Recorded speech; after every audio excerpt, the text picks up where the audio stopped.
That's right, ladies and gentlemen. We're sweeping the leg this morning. Here we go. And as you can see, not only am I 46 and fabulous, but I had to bring in someone to start the new rotation of the sun for me.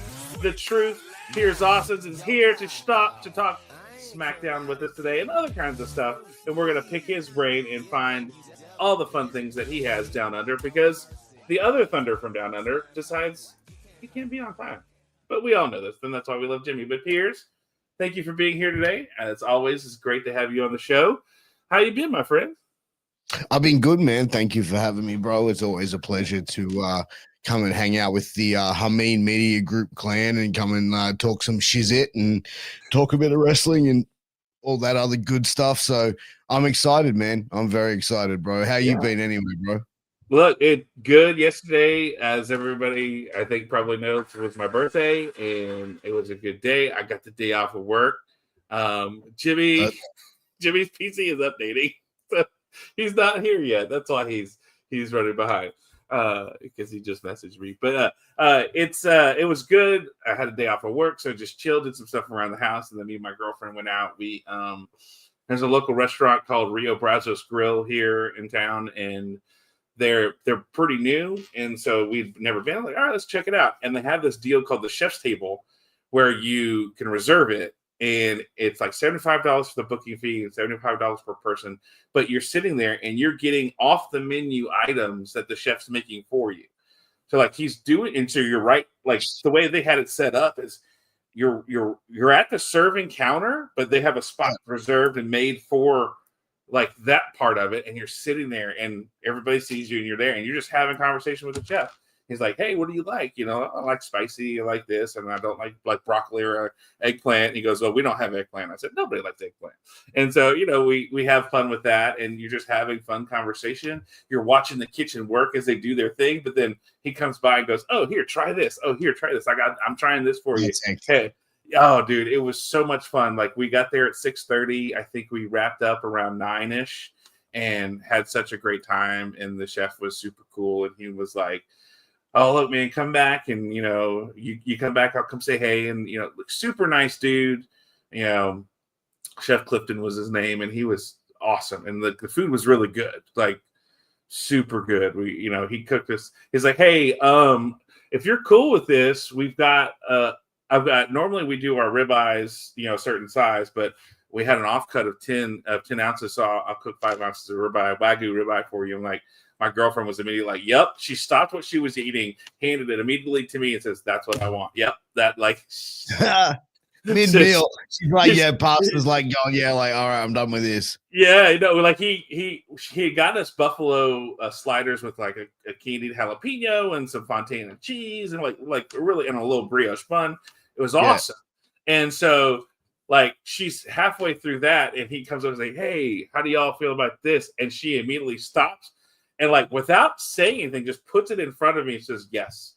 And like, and I'm like, all right, well, I know what I want. And he goes, and she knows what she wants too. And I'm like, yeah, it was fun. So it was a good night. And of course, you know, dessert was had before dinner. There was that happened. Hey, there you go, bro. Like, yeah, baby. Brag, you got some ass that night, bro. Yeah, so it was good, but it was a good night. It was a good time spending time together and just having a good time. And then we're going to watch deathmatch wrestling on Sunday because she likes deathmatch wrestling. So, oh, bro, no. Yeah, with DFW All Pro, which is the company I was telling you about, that the guy has it. So it's a student show. So it's deathmatch wrestling with his wrestling students. So, but Ninja Mac will be there. That'll be fun. So it'll be interesting to see how that. I hate deathmatch wrestling, dude. So sucks. Like, I'm sorry you have to go and enjoy that shit. Look, I'm not a fan of it either per se. Like once every now and then, I'm like, all right, it's on a wrestling show. Cool. Like I get that you're trying to make a show for everybody. Some people like deathmatch wrestling. Cool. This is a whole show of it, and she likes it. So I'm like, all right, fine. Because I took her to a Ring of Honor show in July when they were here doing the residency, and Lady Frost was in town. She's like, hey, come on. I was like, oh yeah, I'm gonna come to the show. Like, cool. I'm bringing my girlfriend. Y'all can meet. All right, cool. And it was a good time. But they had the Layla Hirsch versus Diamante death match, for the Ring of Honor show that we were at. And she lit up on that. She's like, oh my God, that was so cool. And she liked the Wheeler Yuta Lee Moriarty pure match. She liked those two things out of the whole show. And so she's like, I'll watch pure wrestling and I'll watch death match wrestling. And I'm like, okay, all right, I know what she like now. Cool. But she likes MMA. She likes MMA. That's why. So she's like, I don't know. As I got older, like I like deathmatch wrestling less and less. Like I just go, Yeah, I know. It's like there's a scene down here that's got it, and people do it, and I'm just like, all right, cool. Like, yeah, you look cool with your blood running down your face, and thumbtacks in your butt, and all that. All right, cool. That's just okay. So. So I don't know. But like Eric Bischoff says, you make a wrestling show, to touch everybody, not just what you like. If you make a show what you like, you're not going to make money. Supposedly. Exactly. And you know what? Some people are just like old TVs, man. They just need a couple of smacks to actually get the picture. Yeah. Right. Well, hey, so speaking of getting the picture, I wanted to ask you this because, I like New Japan. So they just had this Oceania Cup that happened down there. And was it Jack Bonza, right, is the guy who ends up winning it, but he was also the booker. So like in the purpose of something like that, to get talent over and to do all that, and then we have the booker win the tournament. Like I didn't know he was the booker, to be honest. He was the booker for that. For the Oceania Cup, man, look, I know him. I've been on shows with him. I've known him for a few years. Doesn't necessarily always put himself in situations like when he has been booking to put himself as the vocal point or is the most over. Like, sure, like he'll book himself to be over because like he's obviously on the show. You have to be over to a certain extent. But yeah, no, I didn't know he was booking that show. So that's been the but also again, like, oh shit, what happened there? I don't know. My screen just fucking died. Oh, what the fuck happened? It's Jack Bonza in the house. Oh no. Start camera. He's there you go. That was fucking creepy, bro. That was weird shit. That was some weird shit. I haven't podcasted in a minute. Yeah, no, dude, I got no problem with Bonza, bro. But like, and also like, who else was in that tournament? Like, what were some of the other names in that tournament as well? So, like, was there another option there? Not really, because I mean, it's question of. I understand he was probably the main talent for that, on that. But in the point of some of these things, especially if it's like New Japan tied with, like, I think it was adjacent, it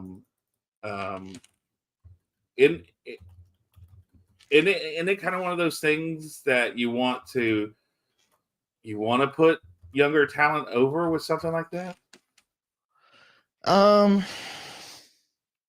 Yes, but also in the same sense, like,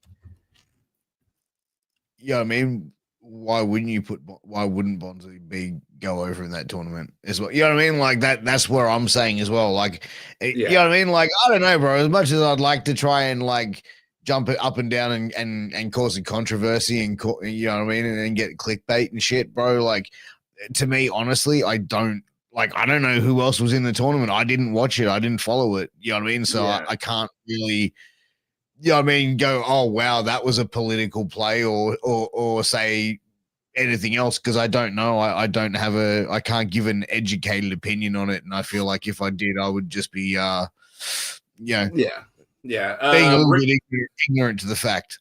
Yeah, Ricky South, Adam Brooks were people. Bad Luck Fale was in it. Punch Drunk Istra was who he ended up beating at the end. So it sounds like, from my understanding, it was wrestlers in that Auckland, Australia, New Zealand, kind of, because it's from New Japan Pro Wrestling's Tamashi brand is kind of yeah. So I think Fale would also have a heavy part in that booking side of things. It was him and Jack, I think, were doing it.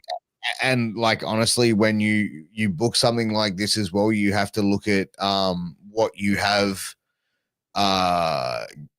coming up and what you have planned. Like, what is the reason for him to win the tournament? There's always a reason for everything to happen. So there's a reason for someone to win a championship, to have that run with it, to what I mean? Like, so for him to win this, what is the reason? Is there then something he can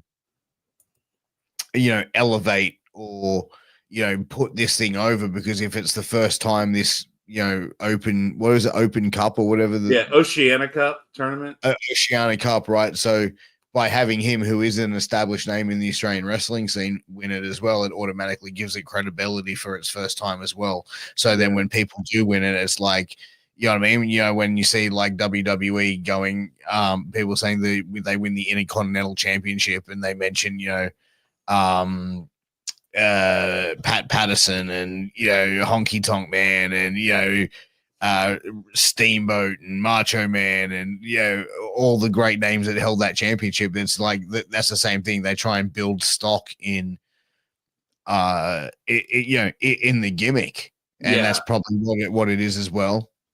Yeah. It says that the Tamashi brand is going to make an appearance in February in Australia. Let me see if it says where. Mansfield, Australia. I don't know where that is. In February they're going to be there. They're making their debut there. So maybe that's the reason, is because they're making their debut with this brand in Mansfield. Look, dude, to be honest, I don't watch it. I don't follow it, so I don't know. So sorry. Yeah. No, it's fine. And I mean, I know it looks like it says Hanari was there. So I don't know.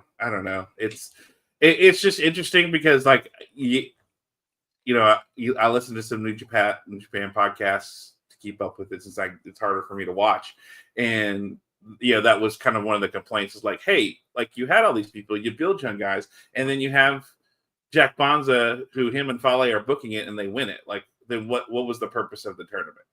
And I don't think they didn't mention that this brand was going to be in Australia in February running a show. So, and that could be 100% the reason why. But from my understanding, it was a tournament of Australia, New Zealand, that Oceania area wrestlers. So I don't know. I thought, oh, well, Pierre's going to be on today. That's a story that I heard this week while I was doing work and different things. Let me ask him about that.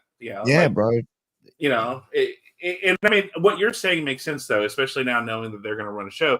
Why not have an established guy like Jack Bonza, so that, like you said, it makes more sense with the Pat Patterson and stuff. So I get that, because I think, but, what I mean, like, also when you look at AEW, who was the first AEW world champion? I don't know. Chris Jericho. Okay. All right. Okay. You know what I mean? Veteran established name on national television for over 20 years. Yeah. That makes sense. You know what I mean? Sometimes when you've got something like that, you want to establish it, and the way to do that is by doing that. Yeah. All right. And so here's the other thing I figured we'd talk about, because, again, New Japan heavy, because I'm a New Japan fan, and I heard Ben talking about it this week, and I mentioned something about it, but he says people are complaining that Kenny, his return to the ring, is not going to be an AEW ring. It's going to be in New Japan. And people are bitching about it, saying, hey, you're executive vice president of AEW, but you're coming back, in a New Japan ring in your first match. And, and people are bitching. And I brought up the point of, like, look, this is an opportunity for him to get some ring rust off, to do it in a place that he's comfortable, and you're not putting it on American TV. And their argument was, well, hey, look, this is not the days where people will watch it. But like, how many people are really gonna go watch Wrestle Kingdom or whatever for Kenny, right? I mean, Americans aren't going to do that. You're getting a small market. So I don't know. I don't think it's a terrible idea, especially because of how he started, and it's a good way to kind of establish and build that thing back but apparently I am in the wrong on this, Piers. What do you tell me why I'm wrong? I mean, I don't think you're necessarily in the wrong. But look, man, I think Kenny Omega, says some wild shit sometimes. And like, to be honest, if he's a VP in AEW, but then again, I've heard like contract coming up. Could he be signing with WWE? So there's all these other like speculations and shit. So like, who knows, man? Who fucking knows? Like, he could be just putting shit out there to create a buzz. Fair enough. Because I don't know. I don't see why they would do that. But also, you want to talk numbers, bro. Like, what's AEW's numbers at? Like, last time I saw, they're like drawing 30 people. Yeah. It's not good. I mean, they don't have anything listed ticket-wise for AEW past, I think in January or February. Like, as far as shows leading up to, some of the pay-per-views, they have the pay-per-views, but there's no tickets right now for anything past December. And there's talk of, we got to start running smaller venues. I'm like, you were already running pretty small venues. So, yeah, it's probably a good idea to run smaller venues. I mean, when they come here to, so for example, when they come here to Dallas, right? They go out to Garland, which is like 2 hours away from me. Which I'm, first of all, not driving 2 hours across the Metroplex to go to that show. And they run a 2,500 seat arena, and they can't fill it. It's like, so like the idea of running that gaming center, which they did the residency at in Arlington, which I went to, like, that's about where they should be. It, maybe could hold 500 people, on a good day. And I think they're having to really look at, okay, if we're going to do these shows, are we going to do studio shows? Are we going to do like we did in Arlington? Are we going to take up a residency? Because right now, you go to their AEW ticket website, there's no tickets for any kind of rampages or collisions or anything. So, I mean, if I'm Kenny, I'm looking at it going, what am I a part of at this point? Yeah. I mean, look, I've never really been a big fan of AEW, and I know they're coming out to Australia, and they're doing a show down here. It's like, fuck, like, why would you go? Like, you know what I mean? Like, they're doing it in Brisbane, like, so that's like in another state. So, I'm definitely not going to go to that. Yeah, for sure, definitely not going to go. Like, I'm probably not, like, I'm definitely not. Am I not going to go to it? But I'm also not going to watch it either because I don't watch AEW. So I don't really watch much. Like, I watch a little bit of wrestling. So yeah, like, I mean, I don't watch a ton. I watch like, Lance is going to be on. I follow him, so like, I'm going to watch Lance. Or I see Lady Frost is going to be on because she's a friend. Like, she's going to be on. Cool. I'll watch for that. I'll wait for their segment and then I'm done. Gruss 5182 says all in tickets are cheap as fuck. Yeah, like their VIP tickets, you can get a VIP ticket with like all this stuff for like $1,000. Like for all in Texas. Yeah, I wouldn't spend that much money. Yeah, I'm like, okay, cool, but like I'm not spending that. Like I would not spend, like, I think someone was telling me like tickets for AEW here in Australia is going to be like they're spending $800 on their ticket, and I'm like, that's ridiculous. Like, that's just that's insane. That is absolutely insane. It's wild. That's wild. Like, I mean, don't get me wrong. I want to support my friends. Hey now. Yeah. I just, man, I to me, like, that it's cheap as fuck, great, but like at the same time too, it's not worth it. It's not it's not worth what they're wanting to do with it. I struggle. I want to support them. I want them to be another thing. But then you do some of the shit that they do, and you're just like, what the fuck's going on here? I don't even get it. I don't even get it. Yeah, bro, man. What can you say, man? Yeah. Like I said, I avoid it at all costs, bro. I don't watch it. I mean, you got the Costco guy going up against QT Marshall, you know, and for full gear. Oh, like I fucking hate that guy, Everybody does. Like I fucking hate that guy. Like, but I'll tell you what I'm waiting for. What's that? I'm waiting for Mama Justice to get an OF.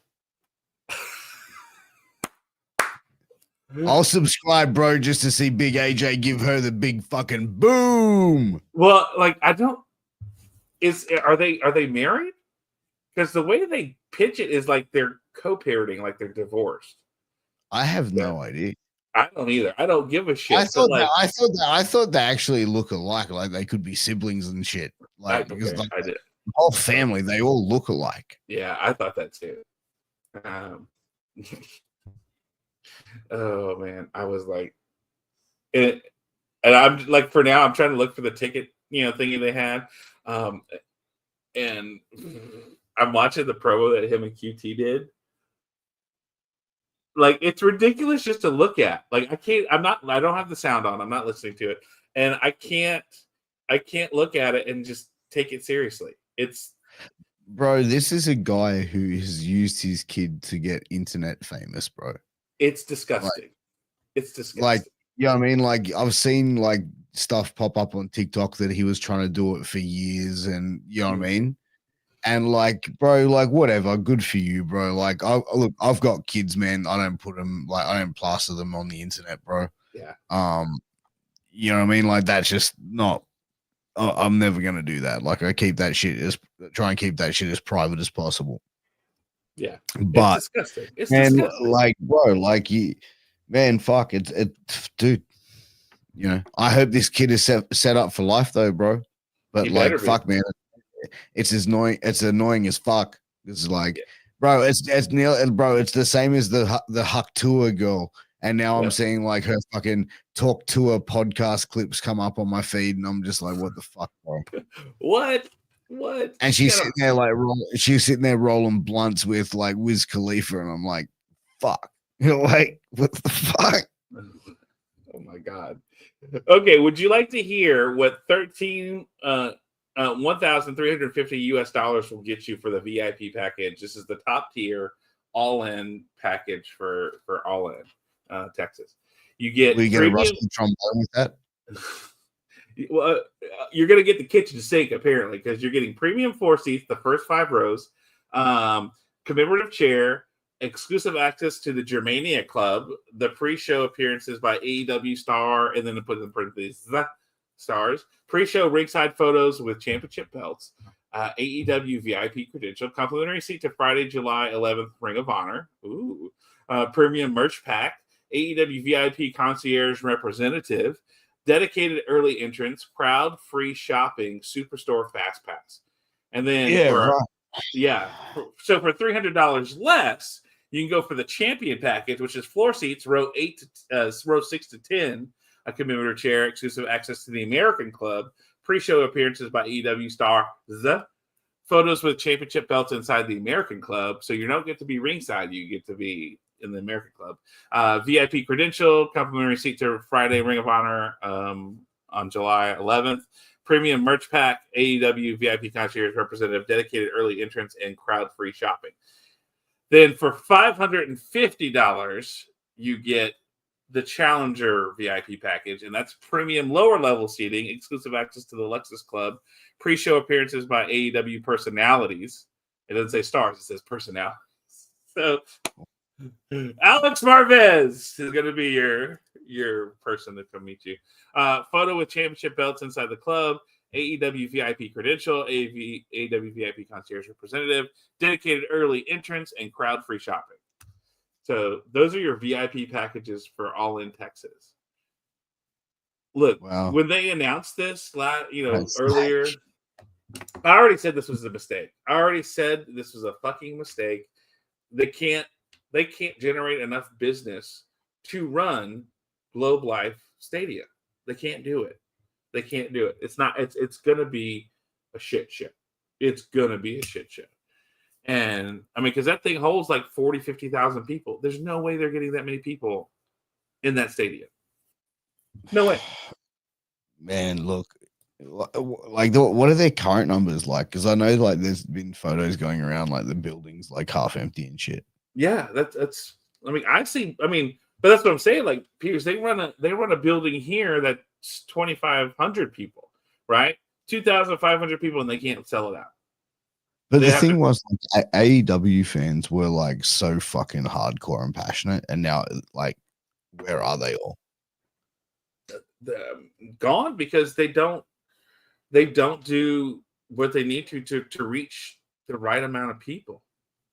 You know, they're going for that Dave Meltzer, hardcore fan, instead of like what WWE does, like, oh, let's make it, we're gonna reach everybody. 100%. I mean, they're trying to get new fans. Yeah. Yeah, and you're not gonna do that with all the shit that they do. It's like, hey, reach out to everyone. Don't just make wrestling for the Dave Meltzer 5-star bullshit crowd and the hardcores. Make it for everybody, which we talked about at the start of the show. Without question, man. Without question.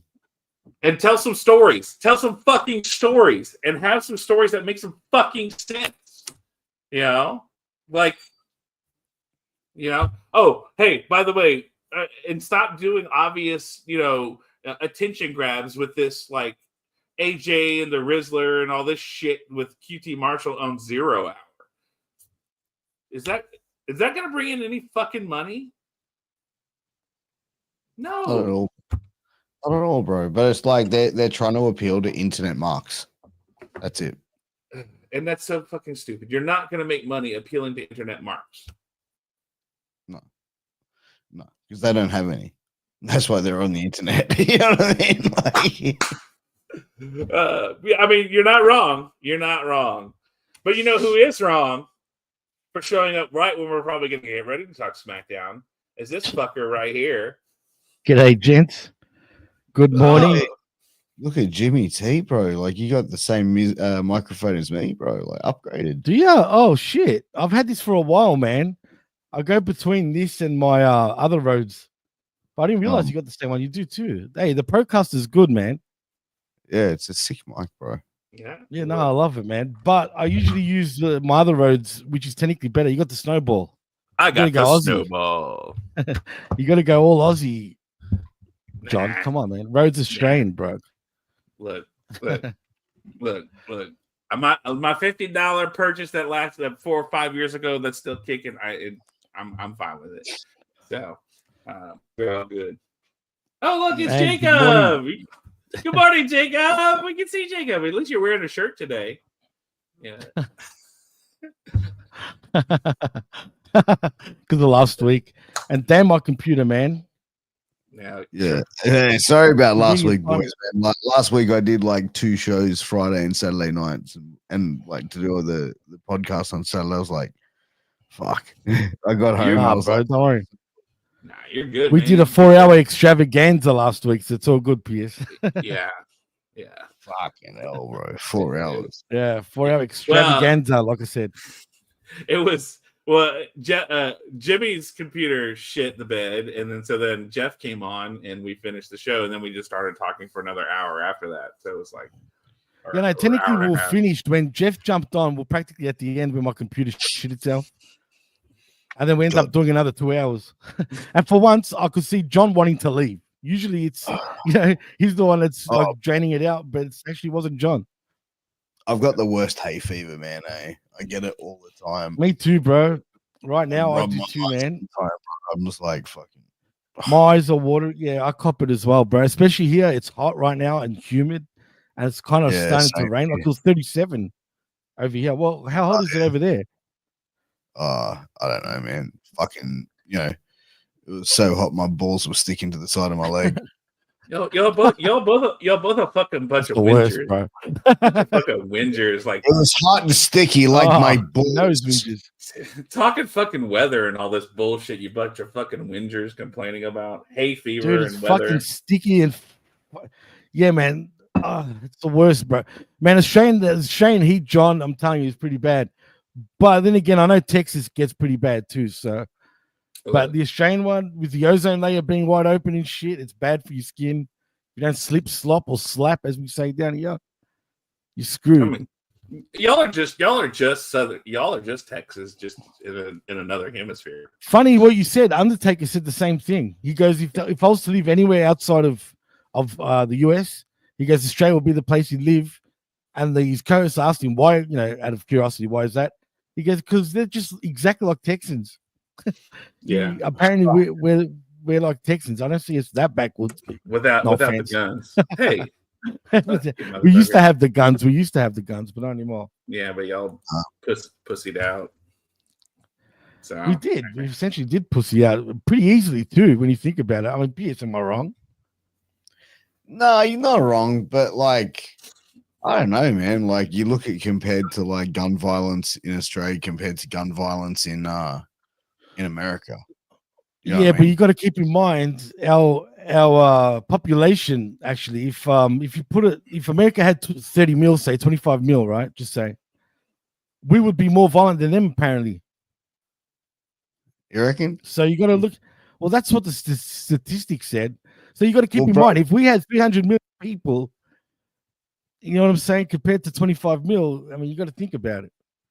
Well, bro, did you hear like some guy got shot in Sydney today or this morning or last night or whatever, bro, in Surrey Hills in Sydney? No, but there's been a few shootings here too, man. I didn't hear about the Sydney dude, or have I? Yeah, bro. Like I saw the clip of it. Like, yeah, it's like full Shabab City, bro. Eh? Was it the Habibs doing this shit again? Is it Habib on Habib crime? I don't know, bro. It might have been Habib, bro. It might have been Souvlaki on Souvlaki, you know. Oh, yeah. Was it? Oh, yeah, I don't know. I mean, was it spaghetti on spaghetti crime? It was Barbie on Barbie crime. That's what it was. All we know is wogs. All right, how's that? We'll just say that it was ethnic related for anyone that doesn't understand. Yeah, it was the ethnic. It was the ethnic. She got my money or what? Oh, please don't break your fucking balls now, all right? But here's my problem. I showed John Superwog a while back. Oh yeah, that was hilarious. Superwog was saying, but here's the thing, right? But you want to do that. I'm surprised. It was hilarious, but you can have these gun laws, but again, that's not going to solve the problem that criminals are still going to get guns. Like, yeah, for real. Like, I mean, okay, cool. So you outlaw them. That's it, dude. 100%. Criminals are still going to get guns. I mean, it doesn't matter. You take away guns. True, man. Like, I mean, they had a thing in New York.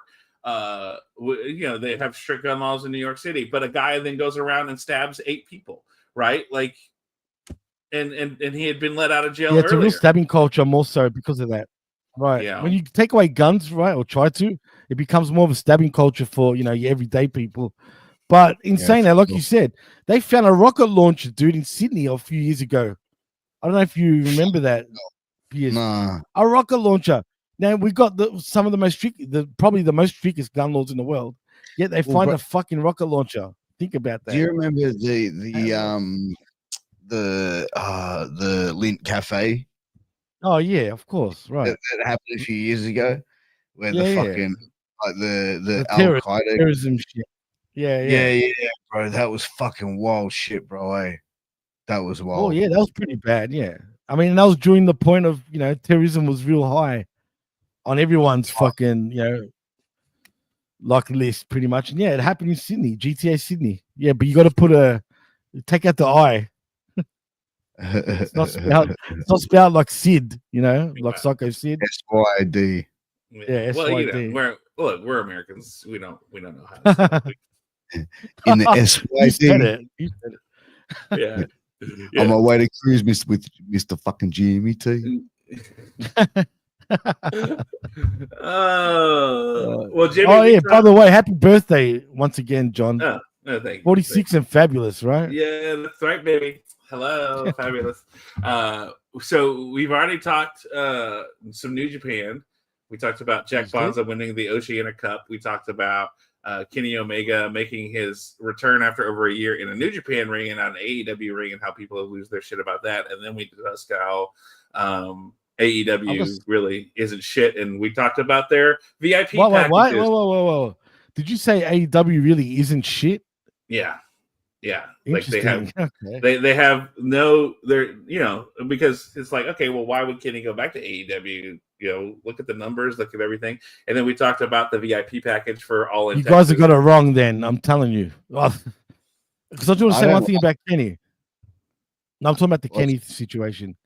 You guys think he's not going back to AEW because of AEW being shit and whatnot? No. We just said, like, my thought, because when they were on yesterday for the Friday locker room, I told Ben and Matt that, like, maybe he's going back to New Japan to get the ring rust off, and he could do a match, a place he's comfortable, and not be on American TV, right? So that was my thought process, and Ben's like, but you can go to Florida, you can do all the stuff down there, and I'm like, yeah, but you still have to be on TV. Like you could go to somebody else's. Yeah, but I don't think that's the reason either, though. That's what professional wrestlers do, though, John. Yeah, they come back from. I mean, like in WWE, it would be a professional. You'd be going back on WWE, like WWE, right? Fucking because you'd be at the Performance Center and shit. That's why. That's first of all, and second, WWE wouldn't allow him to go to New Japan first. Well, if that was true, the case, but we also know that that's AEW. I mean WWE, but AEW at the same time has a partnership like CMLL, right? And New Japan. Different. It's a little bit different. So, but really, that's not the reason. It's not because AEW sucks. It's not because of ring rust. I personally think people misunderstood what he meant. I think there's no place for him to return to AEW right at this present time, storyline wise. When you think about it. What's he going to do? Come and take on Moxley and his badass crew like on his own without the Elite per se and all that shit? Because I think personally the Elite are going to come back. Like we're going to pretend nothing happened between all them. They're going to come back as the saviors and take down Moxley's friggin' takeover. Basically, that's what I think and why he's not returning there yet. Because really they don't need him. Like you said, they don't need him just yet because there's nothing for him to do right now. Storyline wise, that makes sense. For him to actually return. But there is a thing, Jimmy. He left with the impending, like the Young Bucks were going to kick him out, and they brought in the Okada. Bucks are gone right now, though. They're on a holiday right now. But still, like he does have a way to come back. There's that aspect on his own? Without the Bucks being present. No, saying, hey, we have business we need to take care of. Like. And then look what you've done. Look what's happening. You bring in. Look at the shit that with Moxley's doing. Look at this shit with there's a story, but again, AEW doesn't tell stories. The story, no, you're right. The story's there, but there's no reason. He's on his own. That's what I'm trying to say. He's not going to take him down on his own. They're just all going to gang up on him. I'm not even saying taking it down. I'm just saying address it. Like, hey, but if you address it, that puts him in a storyline, and then they have to address what he said. Like exactly. Then he's left on his own. That's what I'm trying to tell you. Are you? That's what I mean. Is he? Yes. Like, who's his backup right now? The Dark Order? No, I'm talking about like he needs to address with the Elite, right? That's what they talk about. Who says it ends up in a match? Who says it ends up with fighting? But it's that aspect of. How do we get there? And maybe it's okay. Okada is the one who was goading the Young Bucks, and so him and Okada have a match to. He's been off television too for the last few weeks. Yeah, these guys are all taking a break right now for God knows how long. And if they're not coming back in this present time, then that's what I'm trying to say. There's no point of Kenny being around just yet either. And I agree with Gruss, what he said in the chat. It's going to be the Elite that saves the day. So once they're all ready to return, they're all going to come back pretty much at the same time and bury the hatchet or not even fucking address it like they love doing. Either way, it's going to suck anyway. But this goes back to the fundamental idea, Jimmy, that's that AEW doesn't know how to tell story. They don't. know That's how why it's going to suck. Yeah. So and I it's mean, irrelevant. look, and if Moxley truly took over, then why did he not just beat the shit out of everybody doing that Big Justice AJ QT Marshall run in last night, the weigh-in, whatever they had the other night? And you know, gives a shit about that. Let's be real, bro. Come on. Yeah, who cares about QT Marshall? Look, that go home show was pathetic. Probably the worst go home show ever. QT is on that Florida water though. Like he is on that Florida water. Golly, he they're on the spectrum too over there in AEW. It seems. That's the they're on the tism. That's on the tism. That was you guys that said that to me actually, which was pretty good. I think it was you and what's it called, man? How do I forget his name already? Fucking Vincenzo. Yeah, Vincenzo, man. It was both of you guys saying that. Yeah, Vinny Vane. That's it, man. I go blank, bro, all the time. Shouldn't forget. But no shit, man. When you guys said that, I liked it because I used to say that AEW and their booking, and I said this for years, was, you know, instead of saying the tism, I'll say it's bipolar booking. You know what I mean? And then some people didn't like me saying that, so I stopped saying it. I call it the Spectrum Special. The Spectrum. And motherfuckers used to get offended when I used to say bipolar. God damn it! Look, yeah, I think that's the best way to put it because it's like, hey, let's do this. Oh no, let's go do it. Let's do this. Let's do that. I mean, it's just so. Oh, hey, by the way, let's do this. Let's have Will Ospreay and Ricochet meet the week after we sign, Ricochet, and then somebody can come in and disrupt the match. Let's do that. That'll be fun. And then we never address it again. You know? Dude, it's just like when the Elite first formed, this new Elite, so-called new Elite, right? Formed, and they hit freaking TK, and then what happened? Nothing. Nothing. That storyline never went back. They never did anything. He had the neck brace for the the draft for the NFL draft, and then there was nothing else to it, man. That was it. Like, yeah, exactly. Pierce, that face is exactly what. Fucking hell, bro. You know what, man? Tony Khan is the reason that hotel rooms have a chair in the corner. You follow that TikTok account, don't you? The guy who goes to different hotels and shows the cut chair of the week is what he calls it. Really? Is there a thing? I've never heard about that. Yeah, no, is there an actual thing? Yeah, there's a guy on TikTok, and he does it to night moves, right? It's the working on a night move, and he goes, it's like cut chair of the day. And I guess this guy travels all the time. So he goes into a hotel room and he scans the hotel room and he shows the bed and then he turns to show you the chair that's in the bedroom facing the bed. And he calls it his cut chair of the day. And it's like, it's hilarious. So, cut chair of the day. Hey, is that on TikTok? Yeah, it's on TikTok. Yeah, that's what he said, yeah.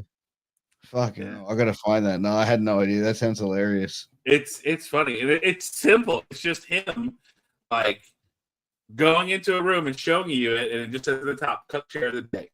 And that's it. So it's so fun. I'm going to see if I can find it real quick. Daniel Garcia's comment in the chat made me laugh. Which one? New killer tag team. That could be managed by Paul Heyman.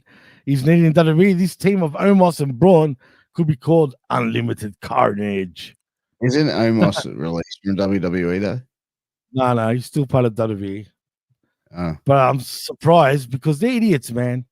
He could be the biggest monster in WWE right now, even as an attraction, but they don't utilize him. But I know they know they've got something special, hence why he probably hasn't been released. But Osmosis. They better start doing something. Oh, I like that. Osmosis. That should be the tag team, if anything. Okay. Yeah, all right. I found it. Y'all ready? What's that? It's what? Huh? The cock chair of the day. Oh, there it is. There it is. What the fuck is wrong with people, man? And if you tell me that's got millions of fucking views, it does. That's ridiculous. Wow. If you tell me that's got like hundreds of thousands of likes and it's probably got all the comments going, I've been in that chair. 22,000 likes. Bro, you know what? I love insulting someone by calling him a cuck. I think it's the most hilarious insult.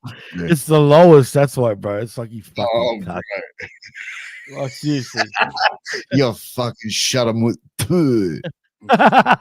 Shut him with poo, you fuck. Yeah. Nah. If you're interested, if you want to go, if you want to go on TikTok and follow, it's America Cuck Yeah. America Cuck Yeah is the guy, and America Cuck. Fucking up a piece of malacca. That's Bruce Pritchard's chair. Oh. For anyone that thinks, are we talking Australian? No, we're talking actually another language. Oh man. We're swearing in Arabic then, John, in case you were wondering. Yeah, I figured. Mixed with a bit of Greek. Oh yeah, of course we do. Oh absolutely. You got to, right? Yeah. So that's Bruce Pritchard's chair. Of course. Pal. Just imagine him sitting in the chair, bro, like fucking Johnny Ace and Vince McMahon are just like fucking railing bitches. Yeah, pal. Shitting on him. Hey, Bruce, get Brock on the phone. Tell him to get his bladder full. Yeah, this spaceman Smack Attack should have gonna piss. He's gonna piss. He's gonna piss. He's gonna sprung. He's gonna. Let's not go there. And when did we actually see that fucking chick getting pissed on by Brock Lesnar? I mean, and he's got so many steroids in his system, bro. He's got so many steroids in his system that urine would burn a hole through her fucking leg. You know when you have a lot of vitamin C, right? Or vitamins that your body doesn't need, and when you go for a piss, you piss out fluoro type of thing.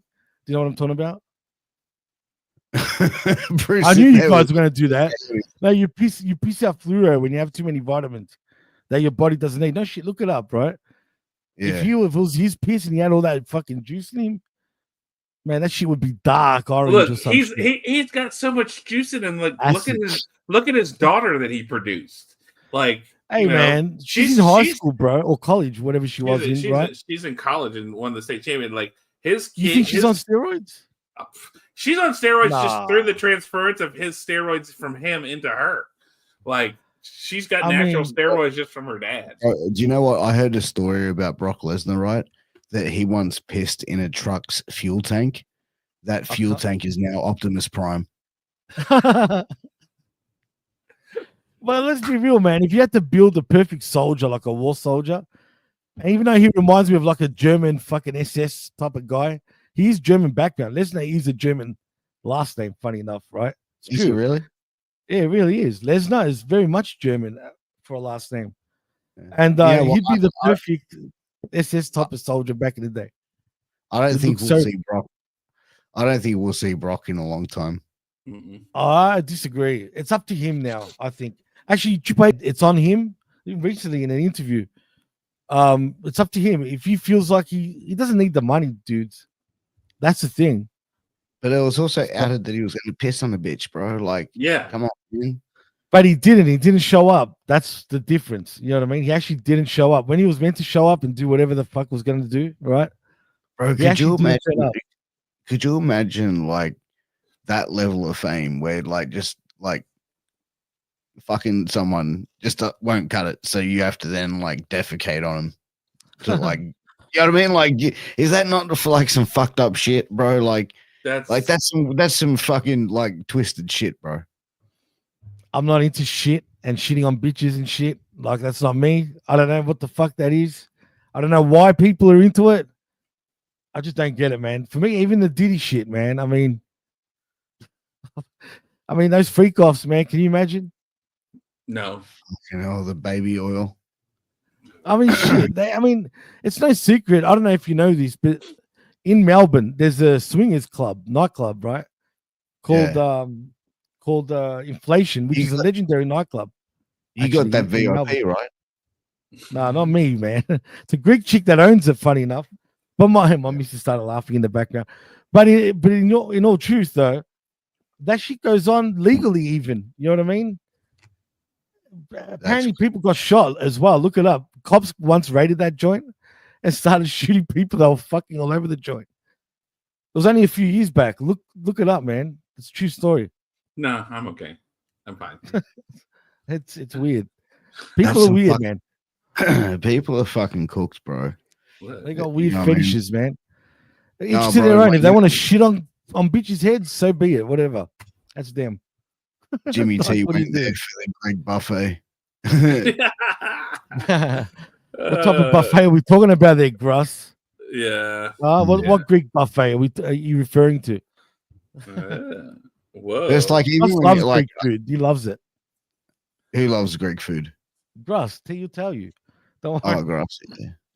He'll tell you in a moment, I'm sure. Did you Anyway. know, like, John? Did you know that the Greeks were the ones that invented sex? Yeah. Yeah. Did you know that? Did you also know that the Italians were the ones that tried it with women? Really, bro? You're gonna do me like that? I knew that's where you were going because I was about to say, yeah, they learned how to stick it in the ass. Yeah. That's what you said. Upper piece on lacquer. Straight up, man. Straight up. And where did this rumor? How did this? You know what blows my mind? That is a universal thing worldwide. Yeah. So whoever non-Greek you meet, right? No matter if it's in Australia, if it's in America, if it's in Canada, they all know the same fucking joke, bro. Or England, wherever. Backdoor Greeks. You know what I mean? Like everyone knows that same fucking joke. Who went around the fucking world like back then and spread that sort of fucking rumor? The Greeks. I want to know. Why would we go around spreading that word? No, the Greeks were the ones spread it to all you motherfuckers. Yeah, we'll fucking use all.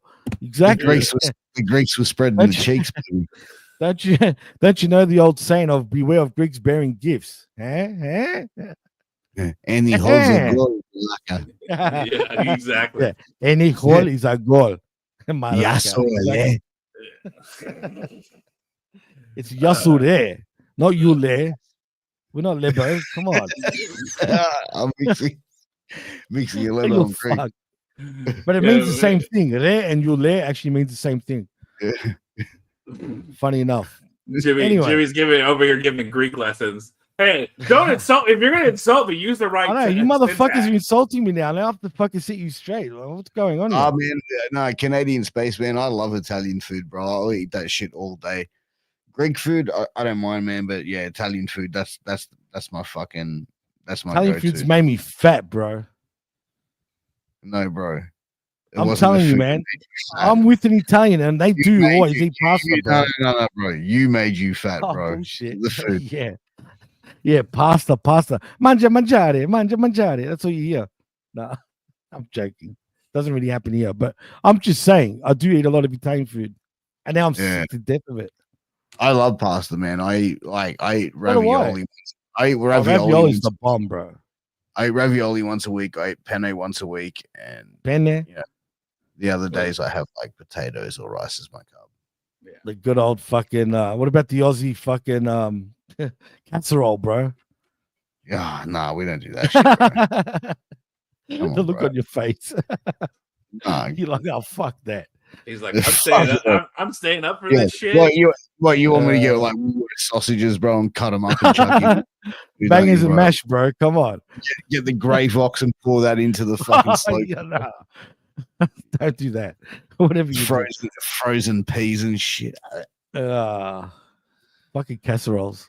Fuck that. Look who decided to say it to my fucking face and not just on Twitter. Wow. Like a little how disrespectful, bit. But yeah. Happy birthday, John Einright's dog ass. Yeah. He said it on Twitter, and I said, oh, well, I mean, you don't have the balls to say it to my face on the Smack Attack tomorrow at 8 a.m. to do a shameless plug. And so here he is. So I look. Yeah. Do you know him, bro? Or is he just like some troll account? He's just one of the. No, he's not he's a troll, don't get me wrong. But I've gotten to know him. He's an actual person. Right. Oh, okay. I'm serious. So he's not just one of those guys that, you know, when he goes to the toilet, he takes a scrunched up piece of toilet paper to wipe the tip. Right. Yeah. He could be a prick, don't get me wrong, but that's true. Yeah. But he's all right. He's a person. He exists. Yeah. Yeah. You just don't know what he looks like. all trolls exist, bro. Yeah. And Russ, you have it right. That is legendary. As a matter of fact, I think today, because Jacob and I are going to go do lunch together because he's got to work and we didn't get a chance to hang out yesterday. We're going to go get some barbecue for lunch. So, that'd be good. Except yeah, a bit late for us or too early. We're gonna be we're going to a new place. So, wait, you're moving out? No, we're going to a new barbecue place that we haven't tried. Right. Yeah, it's supposed to be good. Thanks, Chris. You're the happy elderly day, John. Thank you. I appreciate it. Stop reminding us, Chris. Come on, bro. Yeah, look, it's a day after. Y'all are late. It's fine. Whatever. So, all right. I guess we should talk SmackDown now, because we're almost an hour in and we've done our bullshit part. Unless there's anything else we need to discuss before we move forward. No, it's about right, man. I've got a lot to say on the next show per se when I start talking AEW, bro. Right. All right. You know what I mean? They get me started here. So, all right. So, let's see. So, SmackDown last night was from Salt Lake City, 11/22, 2024. And that was in Salt Lake City. I forget the name of that stupid arena every time. They didn't even promote it really like they did when they're going to be in LA for Saturday night's main event. Yeah.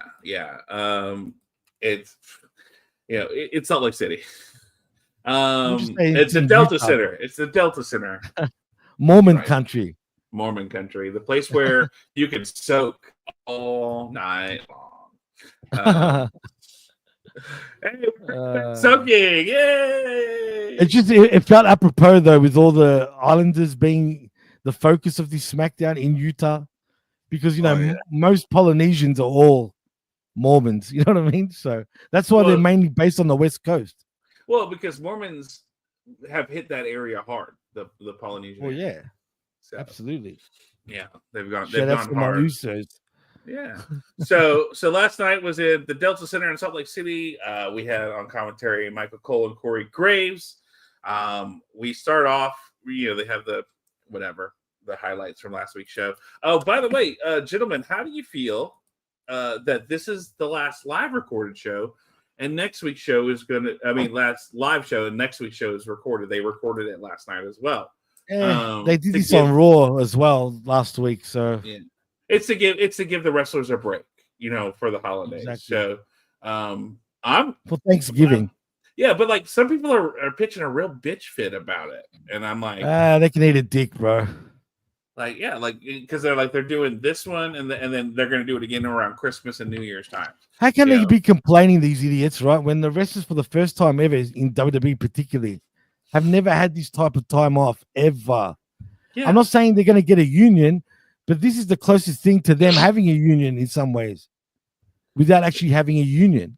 Well, I mean, but this is also Triple H saying, "Hey, I need to take care of my guys." Right? Exactly. They're giving them.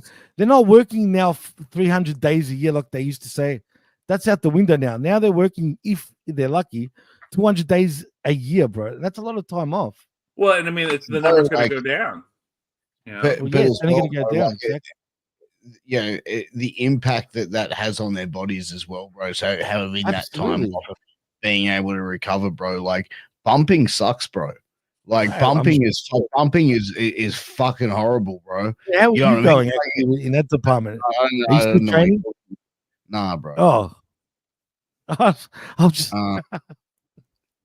But he's been a manager and he's taken bumps. Yeah, like I've taken bumps all over the place, bro. Like, but it's like from what wrestlers do, bro, especially like that fucking sucks, bro. So, man, when people sort of can get that extra time off, bro, and let their bodies recharge, bro, and let them recover, and let them have a few weeks off or like a week off or whatever. Fuck, man, it's a good thing. Who gives a fuck if the show's pre-recorded or like? Yeah. I don't. So what's people complaining? You know what I mean? I don't know. People can bitch about all kinds of stuff, but and I mean, okay, if you are really that pissy about it, go take a fucking bump and then come back and tell us how you feel. So, like Piers, let's be honest right now. First time you were told, "Hey, I need you to take a bump in the ring," all right, for a match or for a part of the storyline.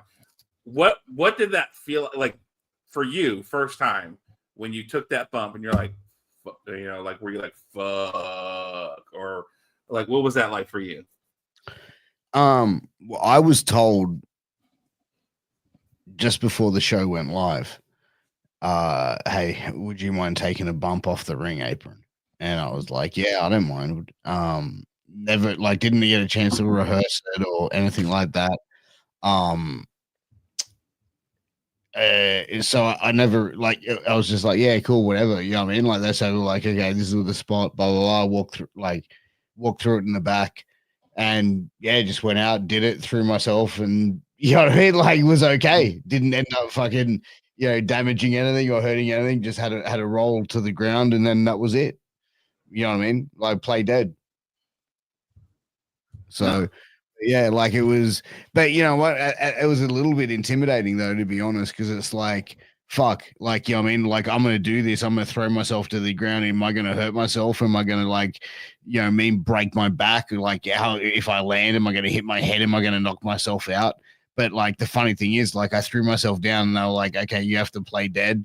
And then at the end of the match, like, like the guy that I manage, Vinny, he'll come and like around and get me.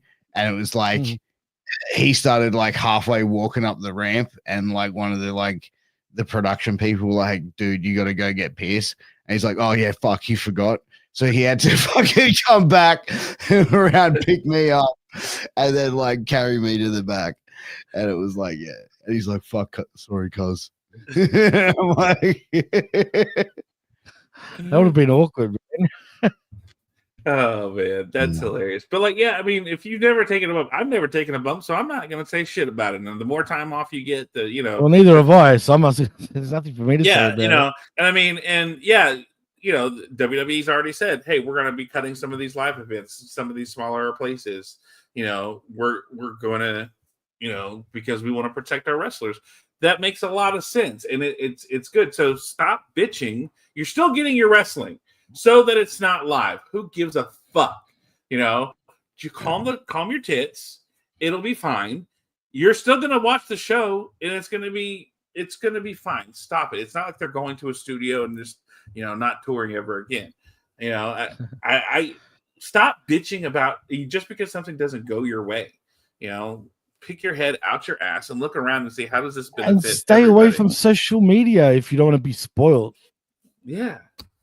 I can watch a show and not know, oh, this is a recorded show. Like, the only reason why I'll know next week's show is recorded because people made such a bitch fit about it, and then they had to make a news article about it to say, hello, I wouldn't have known because I don't keep up with that shit, and I'm just going to watch the show. That's the whole point. It's fucking entertainment. Be entertained. You're lucky you're getting it live as it is. Yeah. It's like, shut the fuck up. Oh, man, anyway. Like, yeah, dude. Bumps suck. Yeah, I mean, that face pop for Heyman was something. You know what I reckon, bro? This is what I think. Who the fuck is Jacob? That was my son. Jacob. Who the fuck is that guy? Who the fuck? You gotta love when your 18-year-old makes the run in. Yeah, you know what, bro? Like, don't you think it was a little bit strange how Paul Heyman came out? Why? Oh, we're gonna blow that. We're blowing that spot, huh? We're gonna blow that spot. Yeah. I'm blowing that spot wide open. He came out, bro. He was not wearing a suit. He was not wearing a shirt and tie. He was wearing a suit. He was wearing a suit, but not a shirt. But a t-shirt. Not a shirt and tie. And he was also the color that he was wearing was also the color that Solo always Solo Sikoa wears. That's true. Mm-hmm. Yeah. So I think Heyman is the managers are like very rarely is a manager turned babyface, and like Paul Heyman's the fucking exception, okay? But I think Heyman's gonna fuck everybody at War Games, and I think bring Lesnar in and clean up house. Say, I think there's gonna be Bloodline 2.0, and I think he's gonna be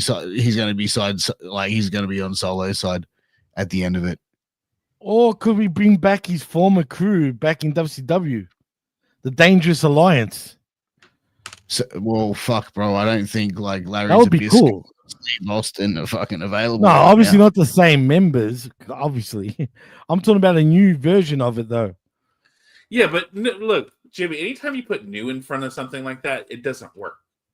Yeah. Why? I mean, we don't know that. I mean, they don't usually redo shit like that. I'm talking about from scratch. What groups have done that really? I mean, the Horseman has been like that forever, actually, and it still worked. And after a certain point, it didn't work anymore, right? That's why the Horsemen are no more. Like, was it? The new. You need a Flair or JJ Dillon to be part of that. At least JJ Dillon. But they're all too old. But that's the thing.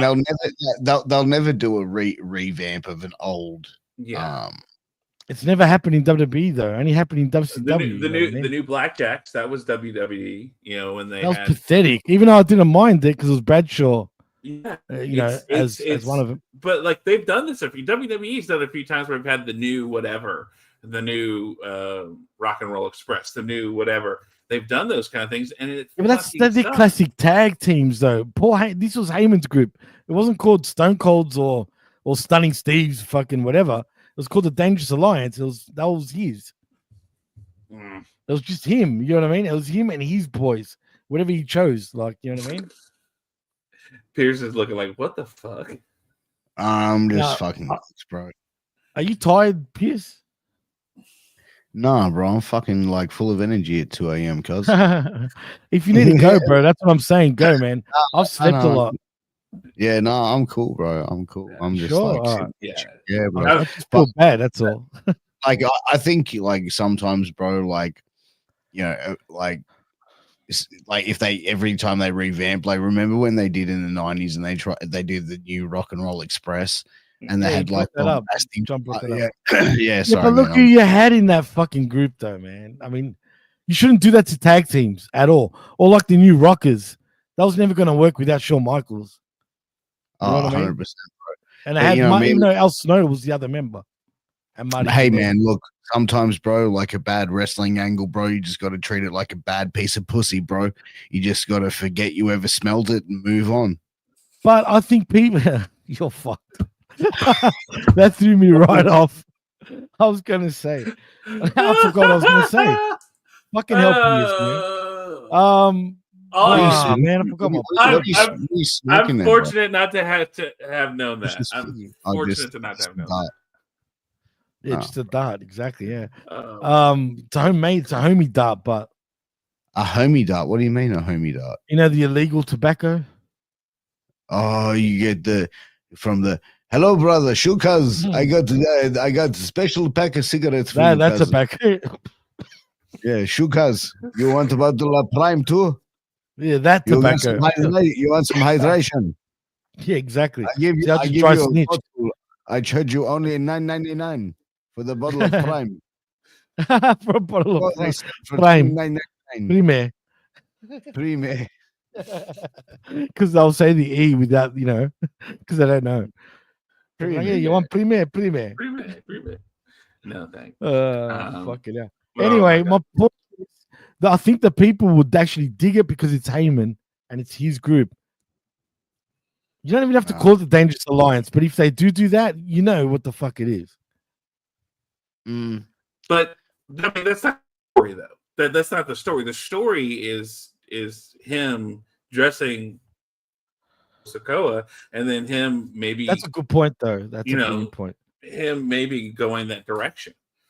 So, yeah, because the thing about Heyman, he's very calculated with what he does in every sense. Right. So Pierce bringing that up, absolutely, he's hit the nail on the head. And I didn't even think about that.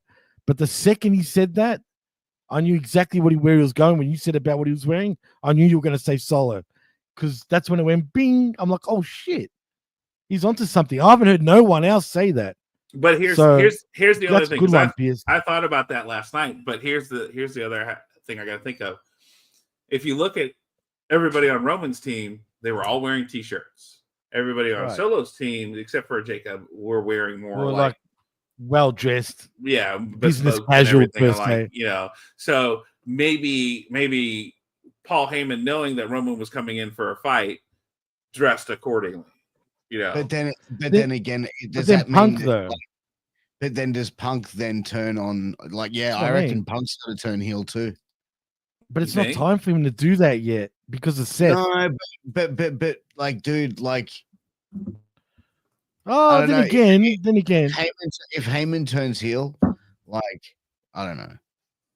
Oh, Like, it's if weird. Heyman turns heel, Heyman's Yeah. got to turn. Yeah. He wouldn't have wore exactly those colors if something wasn't gonna happen. Something, because what P said, it can't be a coincidence, bro. Right, but also remember, look, everybody was wearing a black and red shirt. You know, Roman's crew, they were all wearing black and red. I know, but Solo look, particularly though was always wearing the red shirt though, and the black suit, which is true. Except for lately, he hasn't been wearing it, but he was. Yeah. As soon as Heyman walked out wearing that, man, like, it stood out to me like an erection under a Thai girl skirt. You know what I mean? Like, it just was. It was just like a dead giveaway. Or could it be a different bunch of Bloodline members? Maybe not Solo's team, but he mix and mashes a few of the crew, and they become one. But which what, is a like, long shot. I'll put it that way. But is Bronson Reed now a member of the Bloodline, or is he just like the fifth member? Bro, there was reports saying that he is officially. I think he is, right? But then after watching Raw this past week, the way they were talking, I'm not sure anymore. I don't know. That's what I'm saying, Jimmy. I don't think he was. Oh yeah, it was me and you, mate, having that argument. Yeah. Yeah. Well, yeah. I don't know. Last week I felt like he was. This week I'm not sure. But if you look at it, it looks like he's part of the crew, right? I know it's because of Survivor Series, but he's showing his ones up. He looks like he's part of the crew. I have no idea, but if they want to move this storyline going forward, why not have him part of the crew? I just don't like CM Punk's involvement. To me was a bit of a left twist. Yeah, it's stupid, but I did call it. I said it on the I Like a Raw.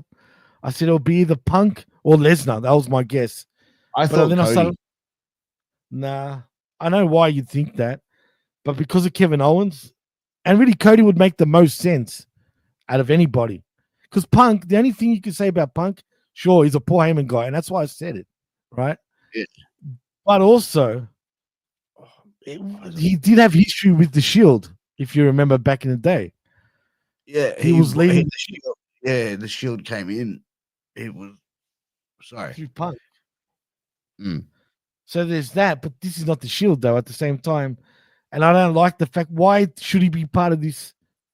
Samoan Tongan feud. You know what I mean? Like, 100%. Someone Grass said he wanted Brock Lesnar, bro. Well, bro, fuck.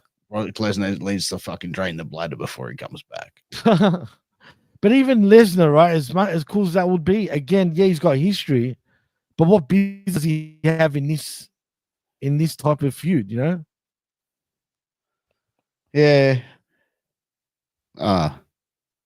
Fuck. I think it's lazy. Either way, they rushed it, and they had to because Survivor Series coming up.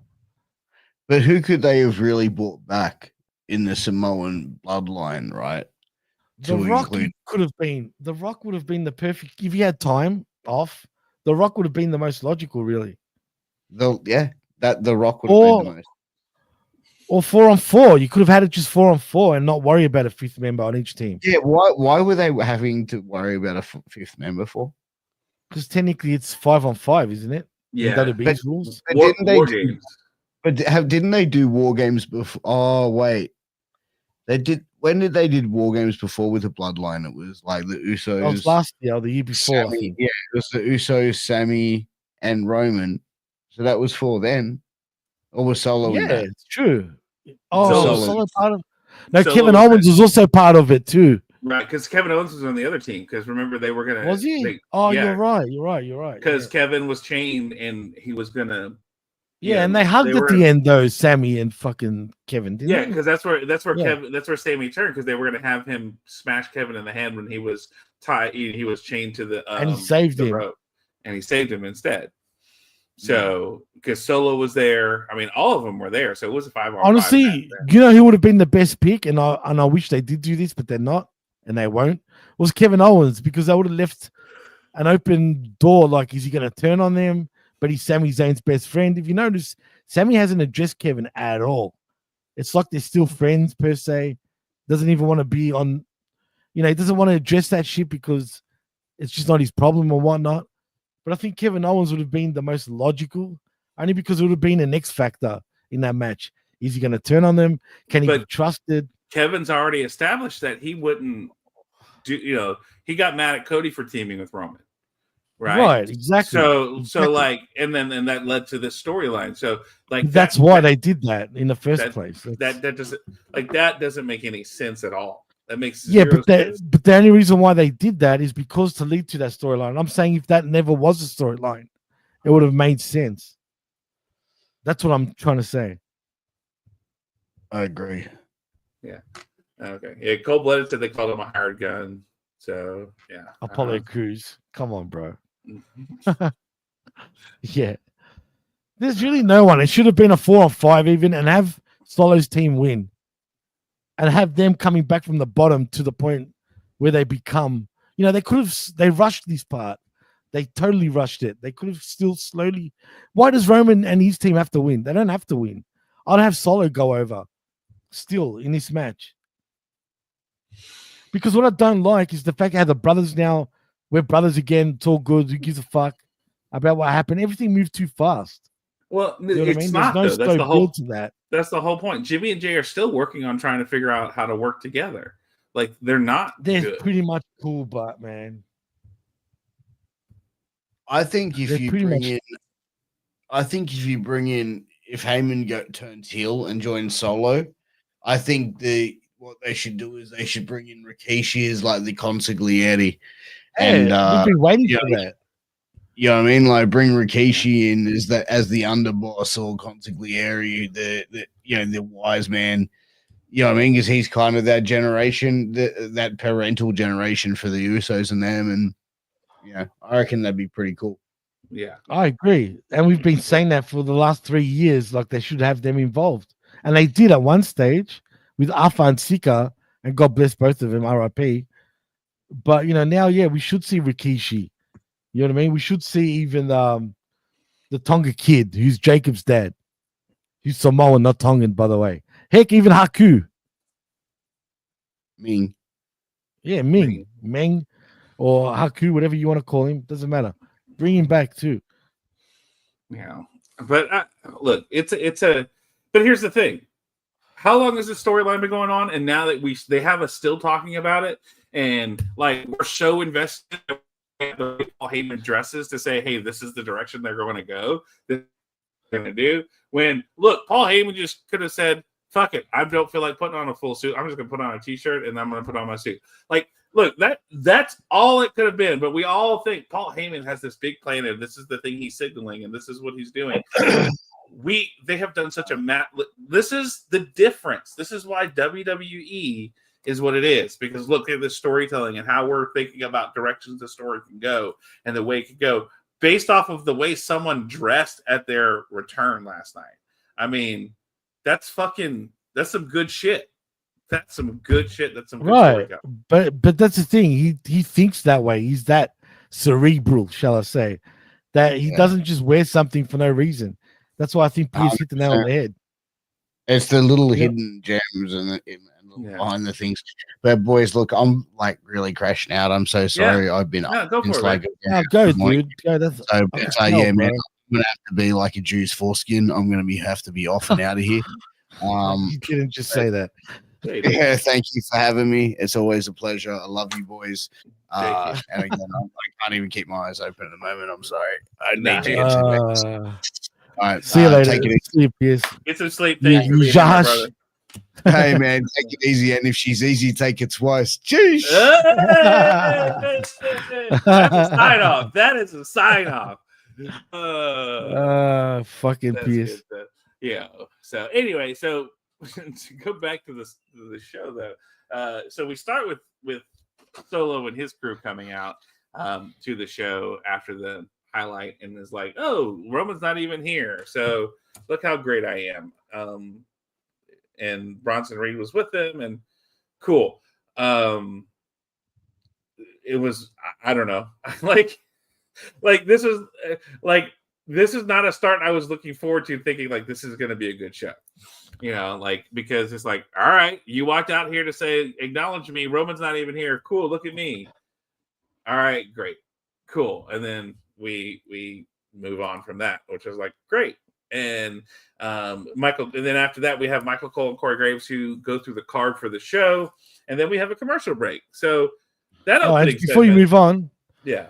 Also, I just wanted to answer Elliot Spaceman's question about Heyman being a babyface now or not. The thing is, Elliot, or Kenny P, should I say, because it's formerly known as Kenny P.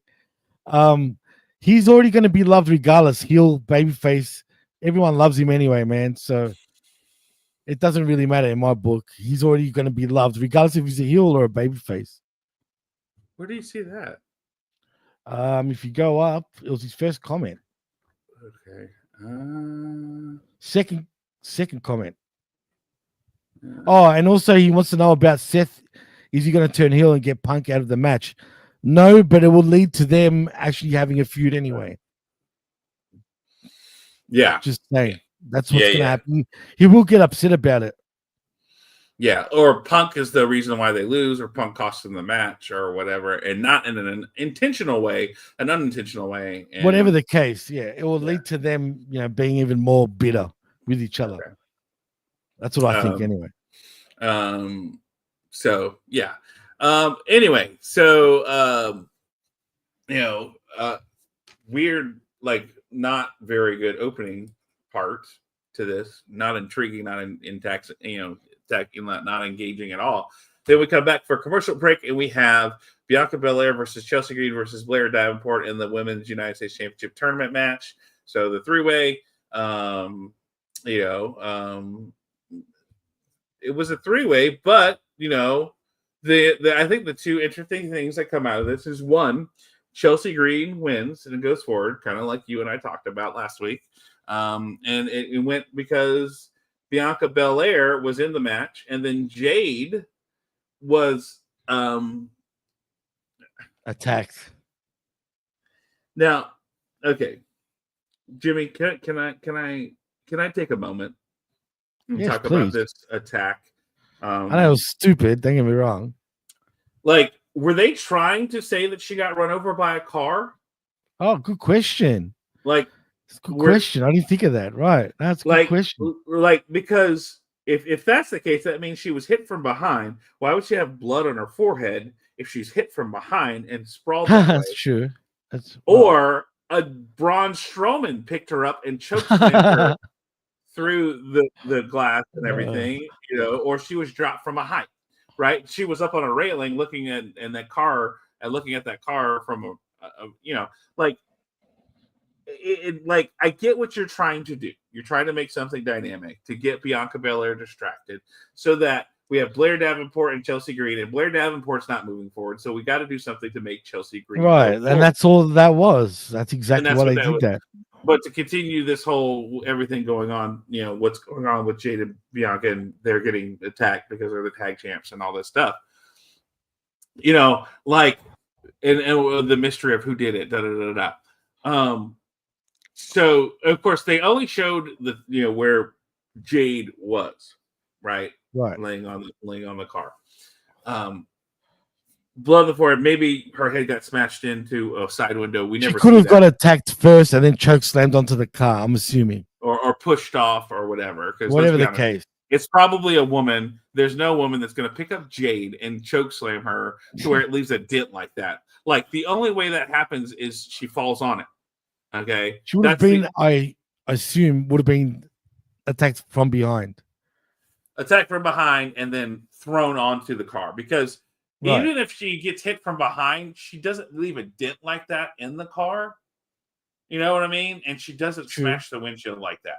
Like that was because the blood was. She's laying there with her head. It looked like. And how fake did the blood look too? Oh, like so fake. I hate that shit, bro. And like Labrat said, why was she laying like a chalk outline? I know that's exactly what I thought too. She was practically dead. Like that's what they were trying to paint. Yeah, you know what I mean? Yeah. Like it laid perfectly on the hood of the car, like a chalk outline. Because we don't know how dead bodies work or things along those lines. So okay, all right. Or maybe it was Rikishi and he did it for The Rock. I did it for The Rock. Yeah. Sonic says it was me. I attacked Jade. That'll teach you to turn down my friend request. Yeah, bitch. So What's up, Sonic? So like I get it. I know what we're trying to do, but like this is where like it felt super campy and not to the production standards that WWE normally has. It was lazy again. If they were figuring out how to try to get Chelsea over in this match, then why have Bianca Belair in the match in the first place? Yeah. Because you already had Blair Davenport who wasn't doing anything. You can't put you could have found some other chick to be in this match, right? But then you have two other thans with Chelsea Green.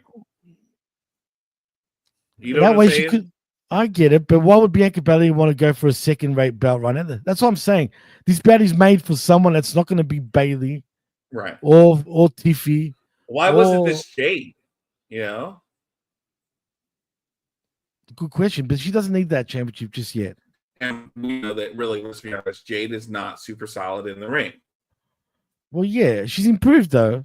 She's improved. I'm not saying that, but is she ready to do a triple threat match for United States, championship belt with two people that she probably hasn't worked with at the time? Probably not, but at the same time, I don't think she even needs that championship right now anyway. Unless you're going to build to her and Belair breaking up. That way you have tension if she was the champion, right? Because, look at me. I've got two belts. You got one. Then sure, I get it. Mm-hmm. Other than that. I'm the first ever women's United States champion, right? Right, exactly. That's a name, right? You'd have Jade holding your first, belt ever. So, anyway. If it wasn't Nia Jax's butt that done it, the only other way is did Bianca Belair set this up? Yeah. Maybe, but then win. But win. Who would have done it? I know exactly. Someone she hired someone like to do it. It would be cool if it was someone debuting, some mystery woman that they just signed that we don't know of. Like imagine Awesome Kong coming into WWE again now. That would have been the perfect debut, doing something like that. Yeah, but isn't she like 50 something and not wrestling? Yeah, I know. I'm saying hypothetically, like someone along those lines. Right. Yeah, it would have to be a massive woman. Let's be honest. Like some big bad fucking bitch. You know what I mean? Yeah. No, but really, like I'm being serious. Yeah. No, I'm not disagreeing with you. It's just like big fucking bitch, like the way you said it cracked me up. Yeah, I mean, I don't mean it in a derogatory. I know what you mean. I know what you mean. Right. It was just funny the way you said it in general. But yeah, like I mean, look, this was entertaining because Chelsea Green's entertaining, right? And the match was fine. The production. The production took it out of me for just a minute because it was so campy, but like you and I had said, Chelsea Green's probably moving forward in this match because Bianca doesn't need this belt and Blair Davenport's not moving forward at all. So although she had new gear last night, I used to like Blair, dude. She just doesn't do it for me anymore. But in WWE, she's been a total failure, man. Let break up with Will Ospreay and see what happens. Yeah. Exactly. And so anyway, so that was this. It was a whole segment because you had the commercial break, you had the start of the match, commercial break, it finished, and then we went to another commercial break, which felt like a lot of commercials for that segment. Getting them in, but that's fine. Look, everybody moved forward. We moved the story along. Cool. And then when we come back from a commercial break, Bianca runs outside with Nick Aldis and Bayley. Bianca gets in the ambulance with Jade, and the ambulance drives off. And Bianca's like, "No, I got this. Get that." I'm like, hang on. I just thought of something before you move on. Could have been Raquel Rodriguez that did it. Maybe, but only because they're doing this. They're in the whatchamacallit match. Tag team. The War Games match. Right. I'm just saying that because of the tag bouts. That's all. Right, but really, no, because they're tied up with the War Games match right now. That's true. Which That's true too. We talk about that later. That's WWE doesn't usually put two people in more than one storyline. If they're in a storyline, they're in a storyline. Saturday night's main event is on pretty quickly after Survivor Series, so. Well, Survivor Series is what, next week, right? Next week, right? Yeah, and then it's 2 or 3 weeks after that because it's the 14th. Could have been Charlotte. Gruss said Charlotte Flair could be her, but what's the problem? But why? It's for the tag belts too. Yeah, I know. That's what I'm saying. Like, what would be Charlotte's problem really with Jade? I don't know. That wouldn't make sense, even though cool, but why? Like, it seems like this would be a tag team belt situation because they've got taken out. That's what I feel like it is. That's exactly what I feel like it has to be. I don't see it being, Raquel because she's with Liv and they're doing the War Games thing. So that's my only. I don't know. We'll figure it out. If Jake comes out and gets involved in that match, you know why? Yeah. Because they could be doing that for them to lose, say. Jake could be that reason. Yeah. But like Sonic said, it's probably Bianca. We thought of that too, but how? Yeah. And unless she hired a gun, like I was saying. She hired Braun Strowman. Yeah, something like that. Yeah, or whoever. I don't know. Anyway. Pretty bad if that was the case. It's pretty dumb too. But yeah. And we see Bianca being more bitchy. And like she was bitchy to Nick Aldis and everybody and Bayley and Naomi as, I don't know. And I got this. I'll handle it. I handle all business and stuff. So, look, it's a real whodunit. Yeah, it's a real whodunit. So anyway, after that, we have the United States Championship match of LA Knight versus Santos Escobar with Elektra Lopez because, we're going to do this again. But it was a fine match. Again, these guys have no one cared about Legado, bro. Did you notice that? There was no reaction at all, bro. I felt bad for him. Yeah. For Legado de Fantasma or Santos Escobar? No, Legado, just as a whole, when they came out, no one gave a shit, bro. Yeah. So the interesting thing is we had bookends for this. It started before the match is about to begin. The lights go out and a video of Shinsuke Nakamura speaking Japanese plays, and he talks about LA Knight, how it's the beginning of his end. And then after the video is going on, Escobar attacks LA Knight, and then the bell rings and they get underway. LA Knight wins. I did like this. I like the finish for this, which is really good. He lifts up LA Knight on his shoulders to go for his finishing move for the Phantom Driver, but then LA Knight lands on his feet and hits him with the BFT. It was a nice finish. I like that. And then right after that, Nakamura runs down and kicks the shit out of LA Knight, hitting him into the post several times, and then does a running kick into Nakamura into LA Knight from behind.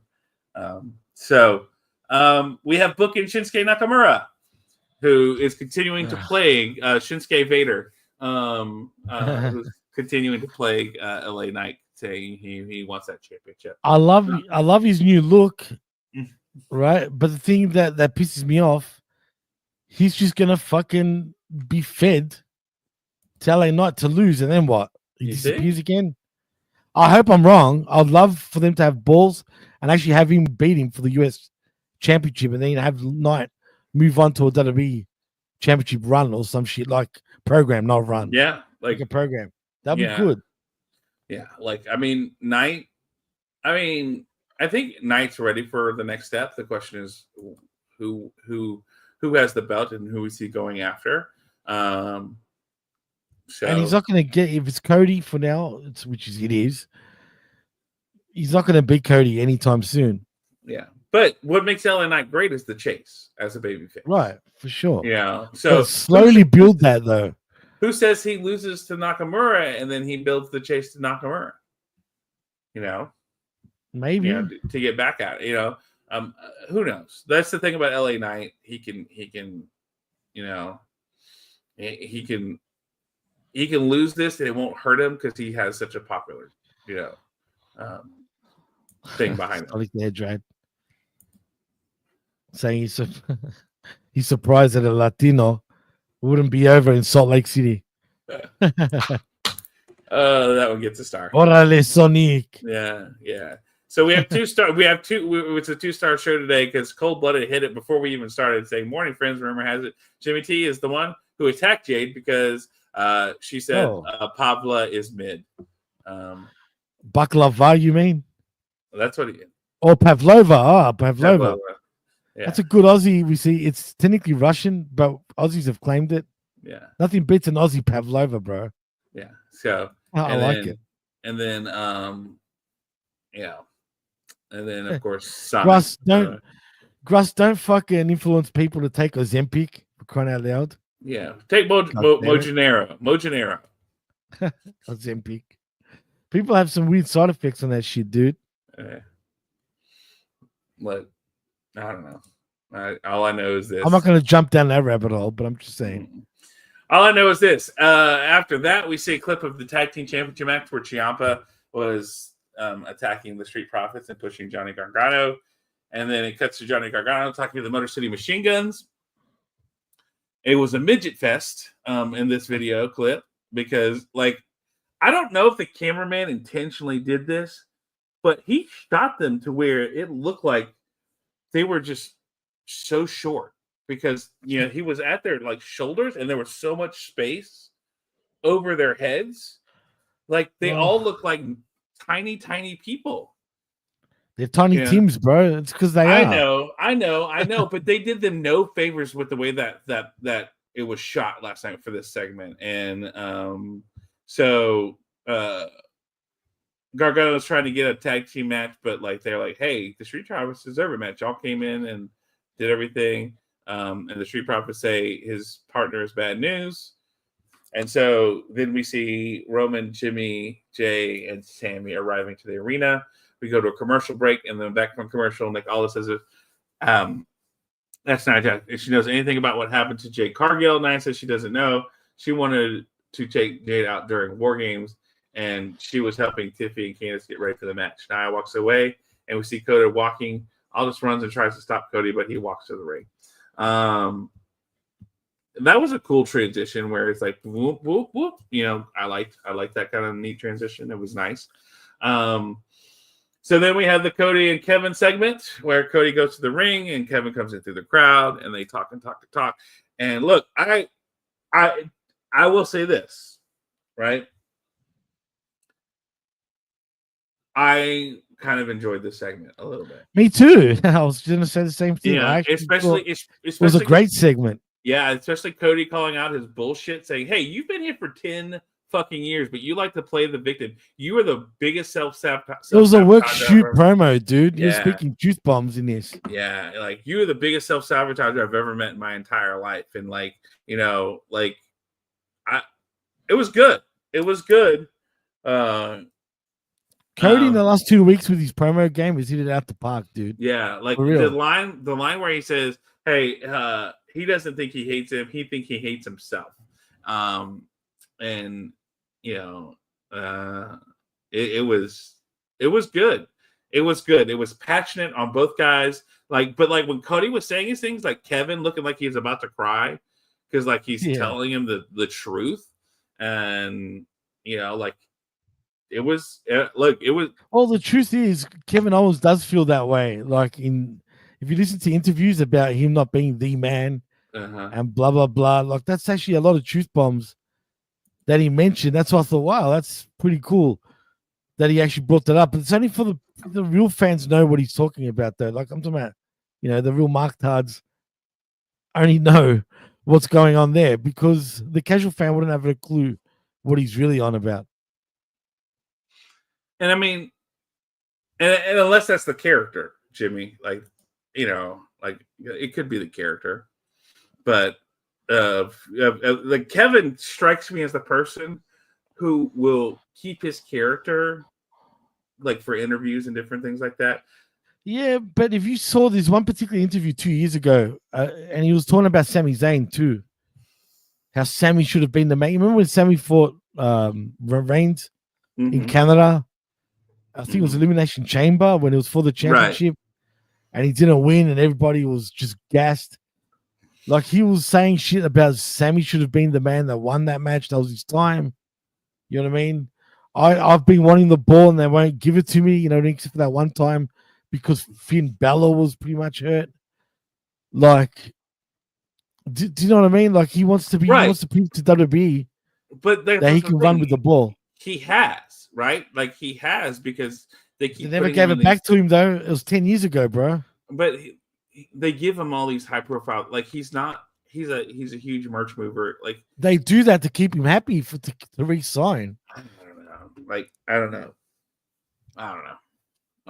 And that's what Cody was referencing to as well.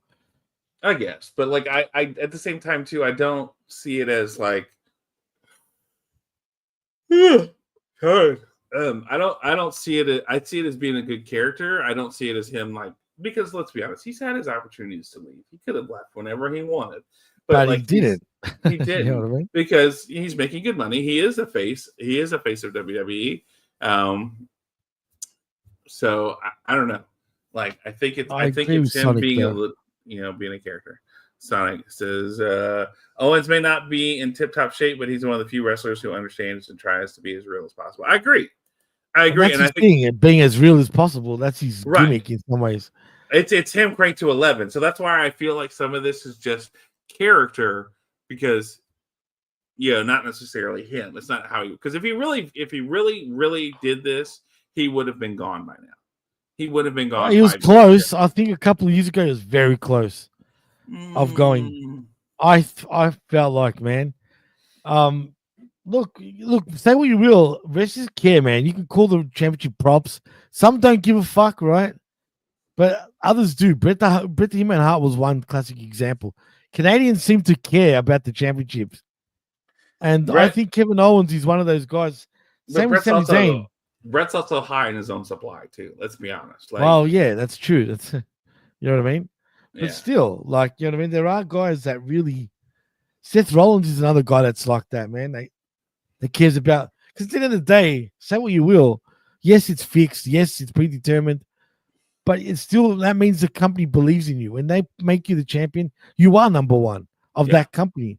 Because the company see you, in that way. Yeah. Yeah. But Kevin has that people movement mentality like Daniel Bryan did, right? Like he's got that aspect to him that keeps him at the forefront of all these things. So I don't know. Anyway, it was a good segment. He's very similar to CM Punk in some ways, dude. In terms of trying to keep it real. Yeah. Yeah. It was a good segment. I enjoyed it. I thought they both did a great job and knocked it out of the park. So after that, we have Roman and the Usos and Sammy backstage. They still need to find a fifth member for War Games. And Sammy says he's out of ideas. Jay mentions Cody and Roman says no. And when Sammy asks why not, Roman tells him it's old news and he's moved on. Sammy said he doesn't know if Seth Rollins is available, and Roman looks at Sammy with an angry face. Sammy says there's no one else. Roman says they don't need anyone else. This is all that matters. This is all they need. They go out together, and they are good. And if they are not, they die, and they die together.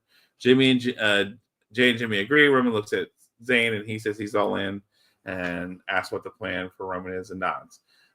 So, interesting segment. They are like, oh, we don't know what's happening next. We don't know. There's nobody else.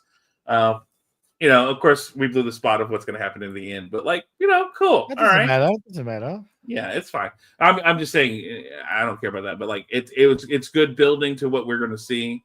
So after that, we go to commercial break, and after the commercial break, we see Cody walking backstage, and we see Carmelo saying it's. Oh, and I like his tuxedo, by the way. Kevin Owens. Tuxedo shirt. Yeah, that was funny, man. That was pretty funny. But anyway, so we see Cody and we see Carmelo saying it's about time someone told him about himself. Cody gets angry and asks him what is he saying? He's just saying the truth, and Hayes says they are saying the truth about Orton's next, and Cody pushes Hayes. And comes Nick Aldis, who breaks up Cody and tells him he should reevaluate his first round draft pick. Then we have Bayley and Nia Jax versus Tiffany Stratton and Bayley and Naomi. Sorry. Bayley and Naomi versus Tiffany Stratton and Candice LeRae with Nia Jax on the outside. yeah, I could give a shit about this match. I'm gonna be honest. It was all right. It was fine, but yeah. Yeah, I didn't give a I shit. mean, really, let's be honest. It was just the thing so that at the end they have, EO Sky comes out and because it was cool to see Rhea though come out. I didn't expect that. Right, yeah. So then we have EO come out to help because Nia interfered. And then they all three start beating on those two. Then EO comes in to even it up. And then it comes Raquel and Liv Morgan. And then out comes Rhea Ripley. And I said from the start, her injury was a work, and I still sit by it. Whose injury? Rhea's? Rhea Ripley. She was never hurt, bro. She never broke her orbital. No.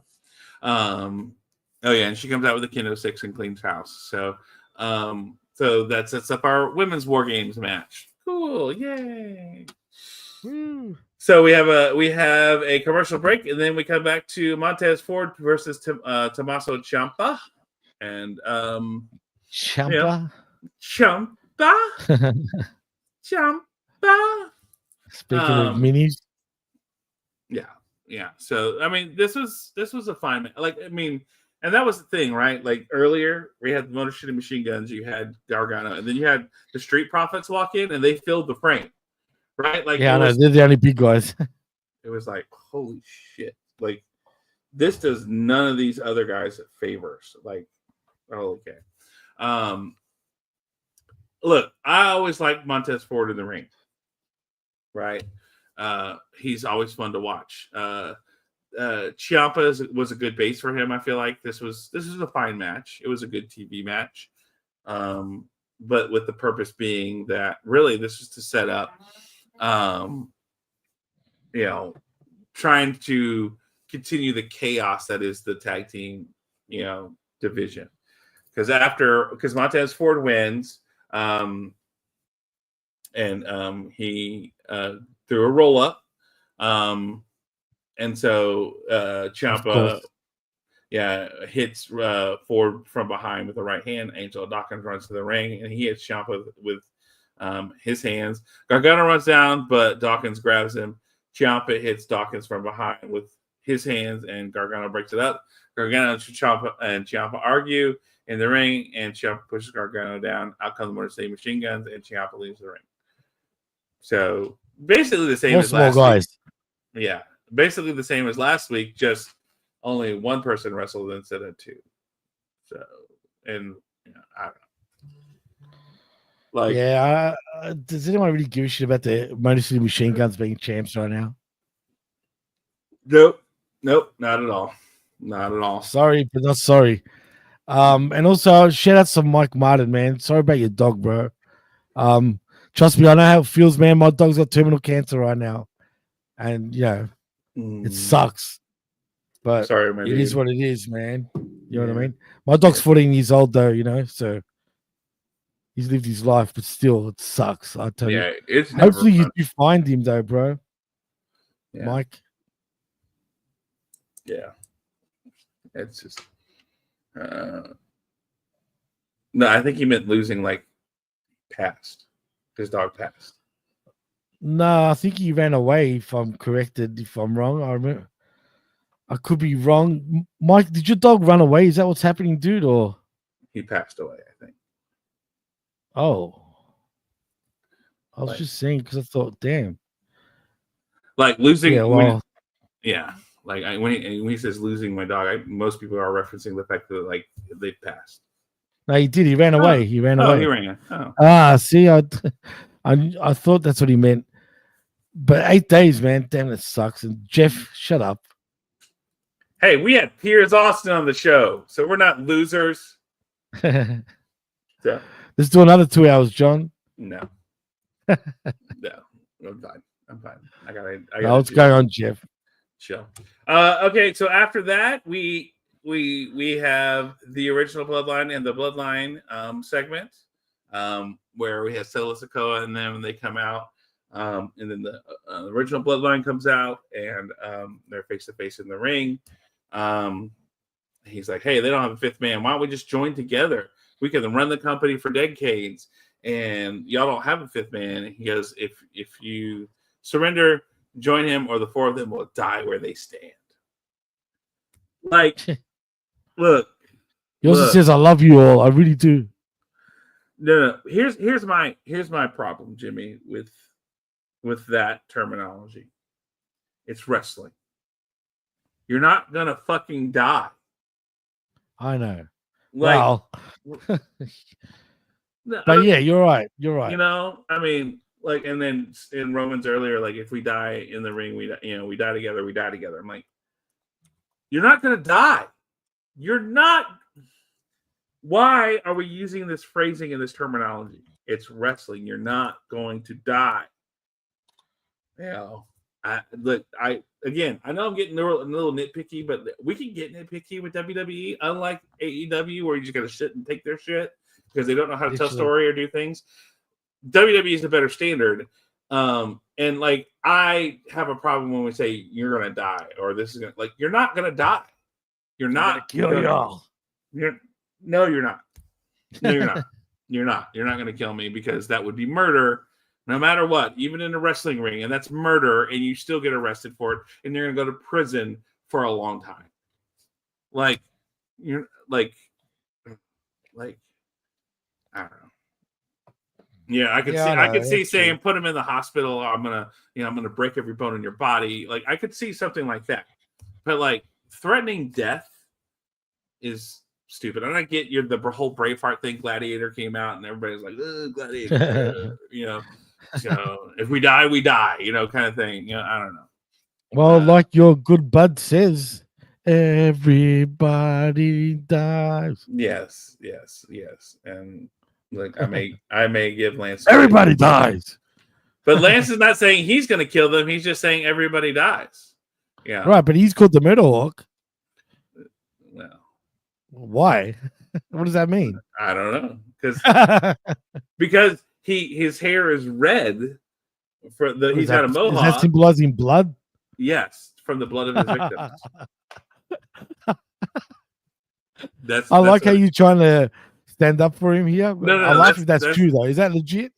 That's what he said a while back. Bullshit. Yeah. Really told you that? Well, that's what he said. He told me that, but then also he said it on a video early in New Japan, like when they were talking about his new interesting. Look. Yeah, interesting. Yeah. But cool. Still, it's fun. It's fun. I learn new things every day. There you go. Yeah, but it doesn't mean he killed them. It's just like, you could bloody someone and use their blood to color your hair without killing them. Maybe his mohawk is a chain. Is like a saw of some sort. Yeah, maybe. Well, now he's got black hair now. All that. Yeah, because he's with the Don Callis family. Him and Brian Cage. Do you like that, by the way? I'm glad he's with Don Callis, because that means he's going to get more screen time, which is what he deserves. True. Like, that man deserves it. Him and Brian Cage together, like. Yeah, I don't like that. I agree with you. I get it, because they're two big guys, so let's pair them together, right? Yeah. One's really tall, one's really wide. That's it. And Brian Cage's not even that tall. He's just wide. Yeah, he's not tall at all. He's like my height, I think. He is. It's true. Maybe an inch taller or something like that. He's 5'10" or under. Yeah. All right. For fun. 5'10" tops. Yeah, they're gonna tell you his build height though. So you're not gonna get the true height, even if you look on Wikipedia. Yeah, because it says 6 foot. When it's built 6 foot, he's 5'9", 5'8". Yeah. Guaranteed. Yeah. Although I will say this, he is close to my buddy Chandler's height, and Chandler's about 6 foot tall. Yeah. Yeah, but I'm close to 6 foot tall. Yeah. I'm 5'10". Yeah. Do you know what I mean? And really, when I look at it, thank you, Jeff. Thank you. He says I'm right. Ooh, I'll take that from Mr. Littman. He's still looking to find out. No, I know it says he's 6 foot. I'm trying to look at my buddy Chandler and see what his listed height is, but they don't have it listed. Okay. But I know Chandler's closer to 6 feet because I have pictures with him, and he's taller than me. So, yeah. You're a character, Jeff. Hey, lately you've been agreeing with me, motherfucker. So, give me that. So, he has. Yeah. When I called out Rhea Ripley's injury, you said it too. I mean, we both said, what? He's like Greek God Papa Don. And she was like, Greek of course. Papa Don's my boy, Spaceman. He actually is. Yeah, he actually told me happy birthday. So, oh yeah, he's a good guy like that. And he messaged me too about it. So, oh la la! I got blessed by a Greek god, GGP baby. Woo! Anyway, so we had them coming out. They're gonna die and da da da da. And then Roman gets the microphone and he's about to talk. And then we hear, "Ladies and gentlemen." Ladies and gentlemen. And Roman has a genuinely shocked look on his face now because I was shocked too. Yeah. Yeah, he's wearing a t-shirt and a blazer. He says, "My name is Paul Heyman." He was put through a table at Madison Square Garden. Perhaps his math was off, but there's no way to do War Games 4 against 5. The match does not commute into his wise man. No. He says it's going to be not going to be 4 versus 5. It's going to be 5 against 5. And he points to the stage and CM Punk's music hits. CM Punk walks down, tapping his fist, and they all get into a fight. And everything happens. So Roman and Punk look at each other. Punk's music hits.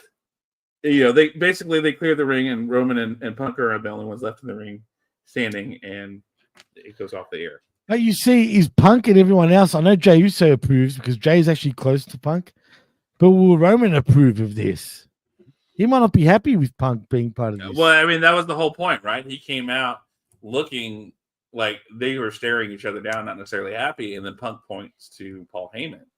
And so it could be that he's doing this as a favor to Paul Heyman, not necessarily.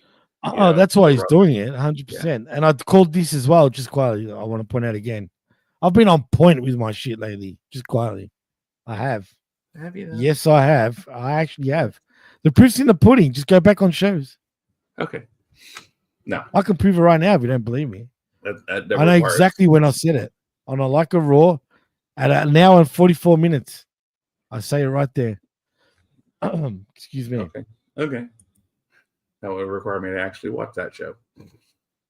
You should, because I'm the Nostradamus of pro wrestling when it comes to fucking saying. I'm talking about Raw, Jimmy. I'm talking about Raw. What do you think I'm talking about?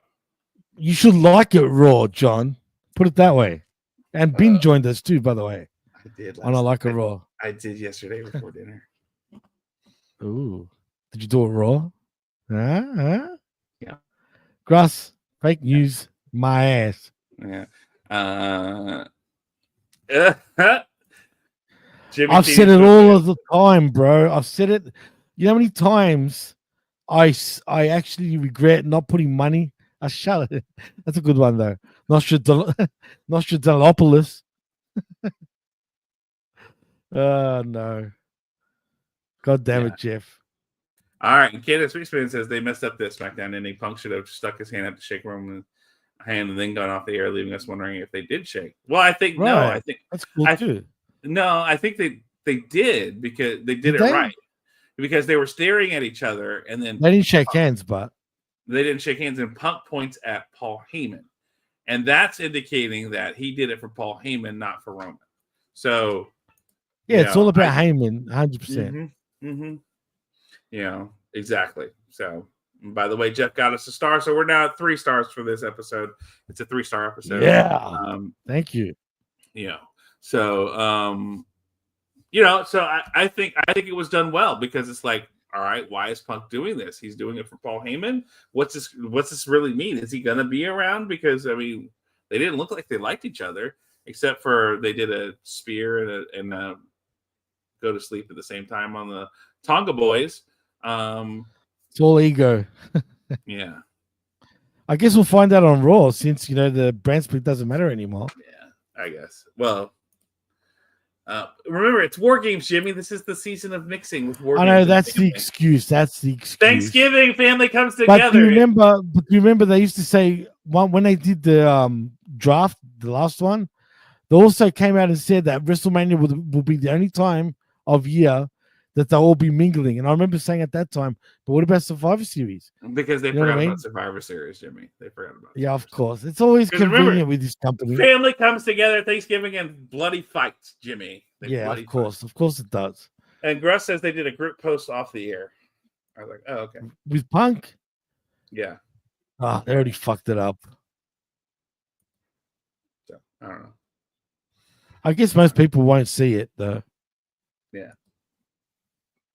All right. It's fine. It's whatever. Well, there's SmackDown. Yeah. And if anyone that didn't listen to the start of the show, go back to the start of the show and you'll hear us talk about this in more sort of detail, shall I say. About how, Pierce basically blew the spot in the beginning about how Paul Heyman came out dressed and how he was dressed like Solo Sikoa. Which was a great point. I'll give him that. That was a great point. But would he do that after the abuse that he took under Solo? It doesn't make sense storyline wise for him to be on Solo's side. But then I think, like I said earlier, he's very cerebral with what he does in everything he does, including what he wears, right? So why would he come out like that if that didn't mean anything? Or does it mean he's the real puppet master? Eat a dick, spaceman. Straight up. Yeah. I'll give you a red card again. No, Gruss, we don't want spoilers for next week's show. We know that it was recorded. We talked about that, how it's because they're giving them time off. But, enjoy it for what it is. So don't now, spaceman. Oh, speaking of Jimmy, next week we probably need to go ahead and talk about this since we're here. It's Thanksgiving next week. Yes. Best case scenario, I'm driving back from the lake on Saturday, so I could try to do a show Saturday morning, like from the lake, and I'll be on my phone or whatever, or you can do it from there. So from your I don't care, man. I'm easy either way. Okay, I'll keep you in the loop. It's up to you, man. If you feel like you can do a show and whatnot, by all means, even if you want to do it there. But I also can imagine if you're out with family and all that shit, do you really want to do a smack attack while around the family? I mean, on a recorded show now. Yeah. I mean, yeah. I'll be up anyway, and I'll probably have gone to the gym and stuff like that. So it's not. There's also the pay-per-view next week too. Yeah. Yeah, that's next week as well. The Survivor Series. That's on Saturday, right? Or Sunday? Saturday. On the 30th. Saturday. Yeah, the 30th. My time. Or is it your time, 30th? Either way, it's on the, it's a Saturday. It's 30th. Okay. Yeah. So we could even do Sunday if you wanted. I know you have the AEW show, but we can do a super show where we talk about that's what I've been doing lately, man. When there's a pay-per-view and Smack Attack kind of like at the same time. Mm-hmm. You went around last time, but we did a special. It was me and Jeff. We did the Smack Attack Crown Jewel edition of the Smack Attack. So yeah, whatever you want, man. Yeah. Sonic, because it says, do it around family. I want to see regular people react to your reviewing wrestling. Well, I'll be rolling eyes. I would definitely be not the same John, because there would be no cursing. Yeah. It'd be fake John. Yeah, it would be fake John. Family man John. I don't need my parents to know that I curse like a sailor sometimes. Oh, imagine that, especially with your background. Oh my god, dude. Yeah. So I mean, I'm cool with that if you'd want to do like a Sunday Super Show or something like that, where we talk SmackDown and the pay-per-view and AEW and all that. So Russ, you mean the wreckage? You can't wait for the wreckage, where we talk about Collision this Saturday, and we got the pay-per-view too. Fucking that means we're talking pay-per-view too. I thought he's talking about Collision next week, because there's no Collision next week. That's what he's saying. There's no collision at all. Yeah, You got cancelled. Yeah, that's what he's saying. You guys are funny in the chat. I'm just reading the chat. We're talking about y'all. We're talking about for y'all's benefit, okay? We want to still have a show for y'all. So wait, Jeff, there's no collision tonight. Even better. That's actually a good thing. Okay. If you say so. What? Sunday Thupper. Are you being Cody Rhodes there, Zane? Is that what you're trying to do? Yeah, that's what he's doing. Thanks, Cold. I appreciate that, man. Full I'm gear. so fired up for tomorrow's show. But wreckage. Because of full gear. That's why. Oh, we're gonna go hard on this shit for sure. Believe me. Yeah, because we missed out on the wreckage last week. We had a ripping show, man. Because that was fucking funny as hell. You have to have your 0 hour with AJ and QT Marshall. Oh, God. AJ versus QT. It's the letter game. It's a letter match. It's A and J versus Q and T. IDGAF. Yeah. Straight up. IDAGF. IDAGF. So I don't give a fuck. I don't either, Jimmy. So let's wrap this shiznit up. It's 2 hours. We're good. Jimmy, standard time. Yeah. Jimmy, actually, we get 2 hours 30 usually. Yeah, let's wrap it up. We're good. Jimmy, let's give our customary grade for the show. We forgot to do that real quick. Jimmy, what is your customary letter grade for this show for this week? I'll give it a B. This should have been the go home show, though. Yeah, I agree with you. You know what I mean? I don't know what they're going to do, what they did later on that night, but I'll definitely give it a B plus. I'm right below an A. B plus for me, because the Bloodline stuff was quite good. Heck, the Kevin Owens, Cody Rhodes stuff was marvelous too. So a solid B plus. Okay. I see what you did there, Cold. Yeah. A solid B. Nice. Mike says, I'll be watching whatever you put out. Oh, thanks, Mike. We appreciate it. Candace Spaceman said B minus. Jeff, how can you give it an A? There was no Bobby Lashley because he's not a part of the company anymore. So doesn't that automatically knock it down the letter grade? He's been turned off Bobby Lashley a little bit now. He's not the same. He's moved on to someone else, it seems. Okay, cheated on him. I guess. All right, Candace Spaceman said B minus. Nothing I hated. I am kind of agreement with Candace Spaceman. B minus is kind of where I'm at for this show. Saints is D for damn Jimmy. How did I bury you? I actually freaking stuck up for you. He was saying, "Are you a real person?" Yeah, I said, he yes. thought you were a troll. He thought you were just some bitch troll. What the fuck? This guy buried him. I didn't bury you. Gruss says he knows the results. He says next week going to be an A. I already know. I am AI, Gruss. I already do know. No, he says next week's show is going to be the Smackdown is going to be an A because he already knows the results of the recorded show. Yeah. Mike said a B. So like Jeff says like CeeLo Green, forget him. For Bobby Lashley. All right. I'm going B minus as well. I agree with Candace Spaceman. I feel like it was a very good show. It was a little weak with Solo coming out and for no reason. A few of the things the Jake Cargill thing took me out a little bit of that match, but the right person went over. Everything was pretty solid. The tag team thing, a little meh. The women's match to set up the War Games was whatever. But like, hey, overall solid show. Brett says B, so I'm gonna go B minus just because some of the production things and some of the things are gonna do that. I would have given it an A if it wasn't for Cargill's stupidity with that segment, which is not her fault. I'm just saying. Yeah. So yeah, I'm gonna stick with B plus still. Yeah, B minus.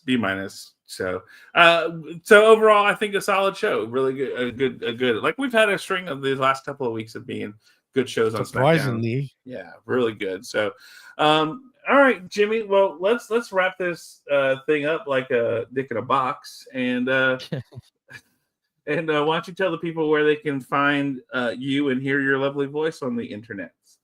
Well, as we just alluded to just earlier, you can find me tomorrow morning at 11 a.m. Eastern, 10 a.m. Central, which is after the collision, which there won't be a collision.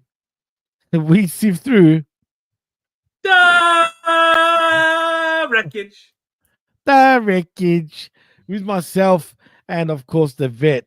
And thank you for the guys that are looking forward to it. I'm sure we'll have another doozy as we did last week. That's a must listen to, by the way. And then after that, if you love your WWE Raw, and you know we do, we like a Raw here at HMG, which is I Like a Raw, the Raw review show with myself and Big Ray Hernandez for the I Like a Raw show, which is every Tuesday mornings, 10 a.m. Eastern, 9 a.m. Central. And so look out for that. And I think that's about it for me. Oh, we'll also be doing pay-per-view reviews, you know, whether that be Full Gear and, of course, Survivor Series. Yeah. Next week. Yeah, I know. It is early. It's Tuesday. It's early. It's early. But if he's not, if John's not going to be around, it could be a little later. So, and he still complains about that, mind you. I swear to God, he complained last week that it was on later. He complains this week that it's on too early. Make up your mind, bro. He's just a whinger. He's just a whinger. Yeah, he's just a whinger, and he doesn't even know what a whinger means. No, he doesn't.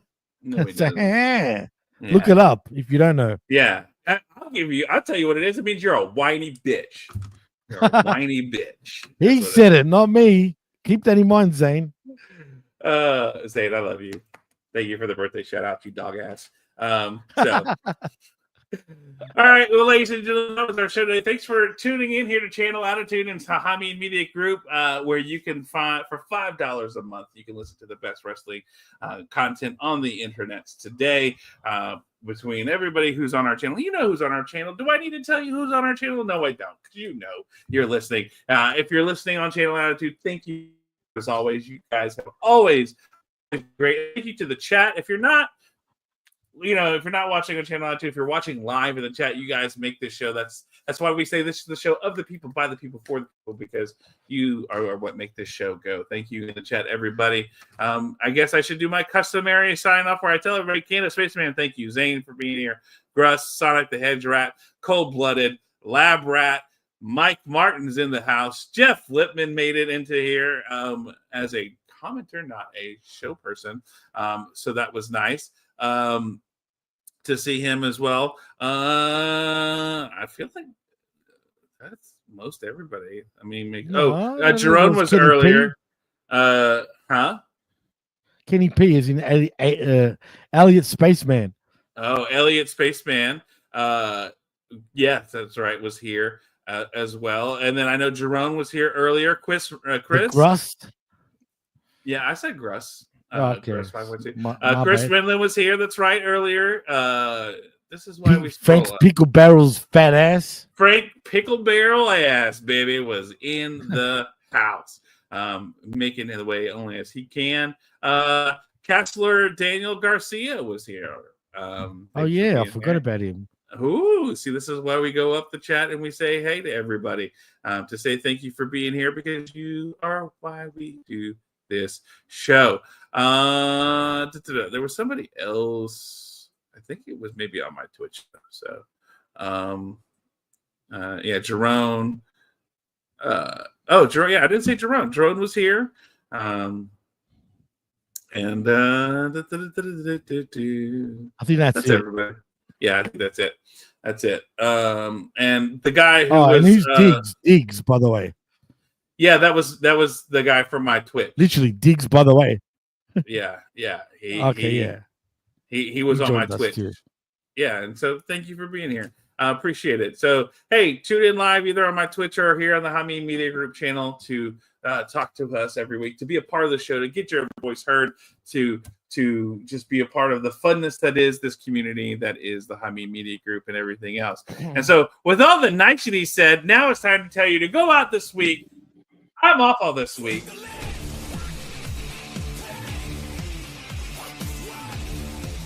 The cool So you go out and sweep the leg this week, whether you're off all the week or not all the week, whenever you have that time off, enjoy the cranberry sauce, that pumpkin pie, whatever it is you do for Thanksgiving, or if you just sit at home and jack it off. I like jack it off. Jack it off. But you know, some people like to jack when it it's off. cold. When it's cold, jack it on. Yeah, I mean, you know, in the house sometimes people like. Otherwise, to jack it off, man. But I like to jack it on and jack it off sometimes. Whatever you want to do for your Thanksgiving, however you do it, ladies and gentlemen. Make sure you come back here next week for the Smack Attack. Until then, I say.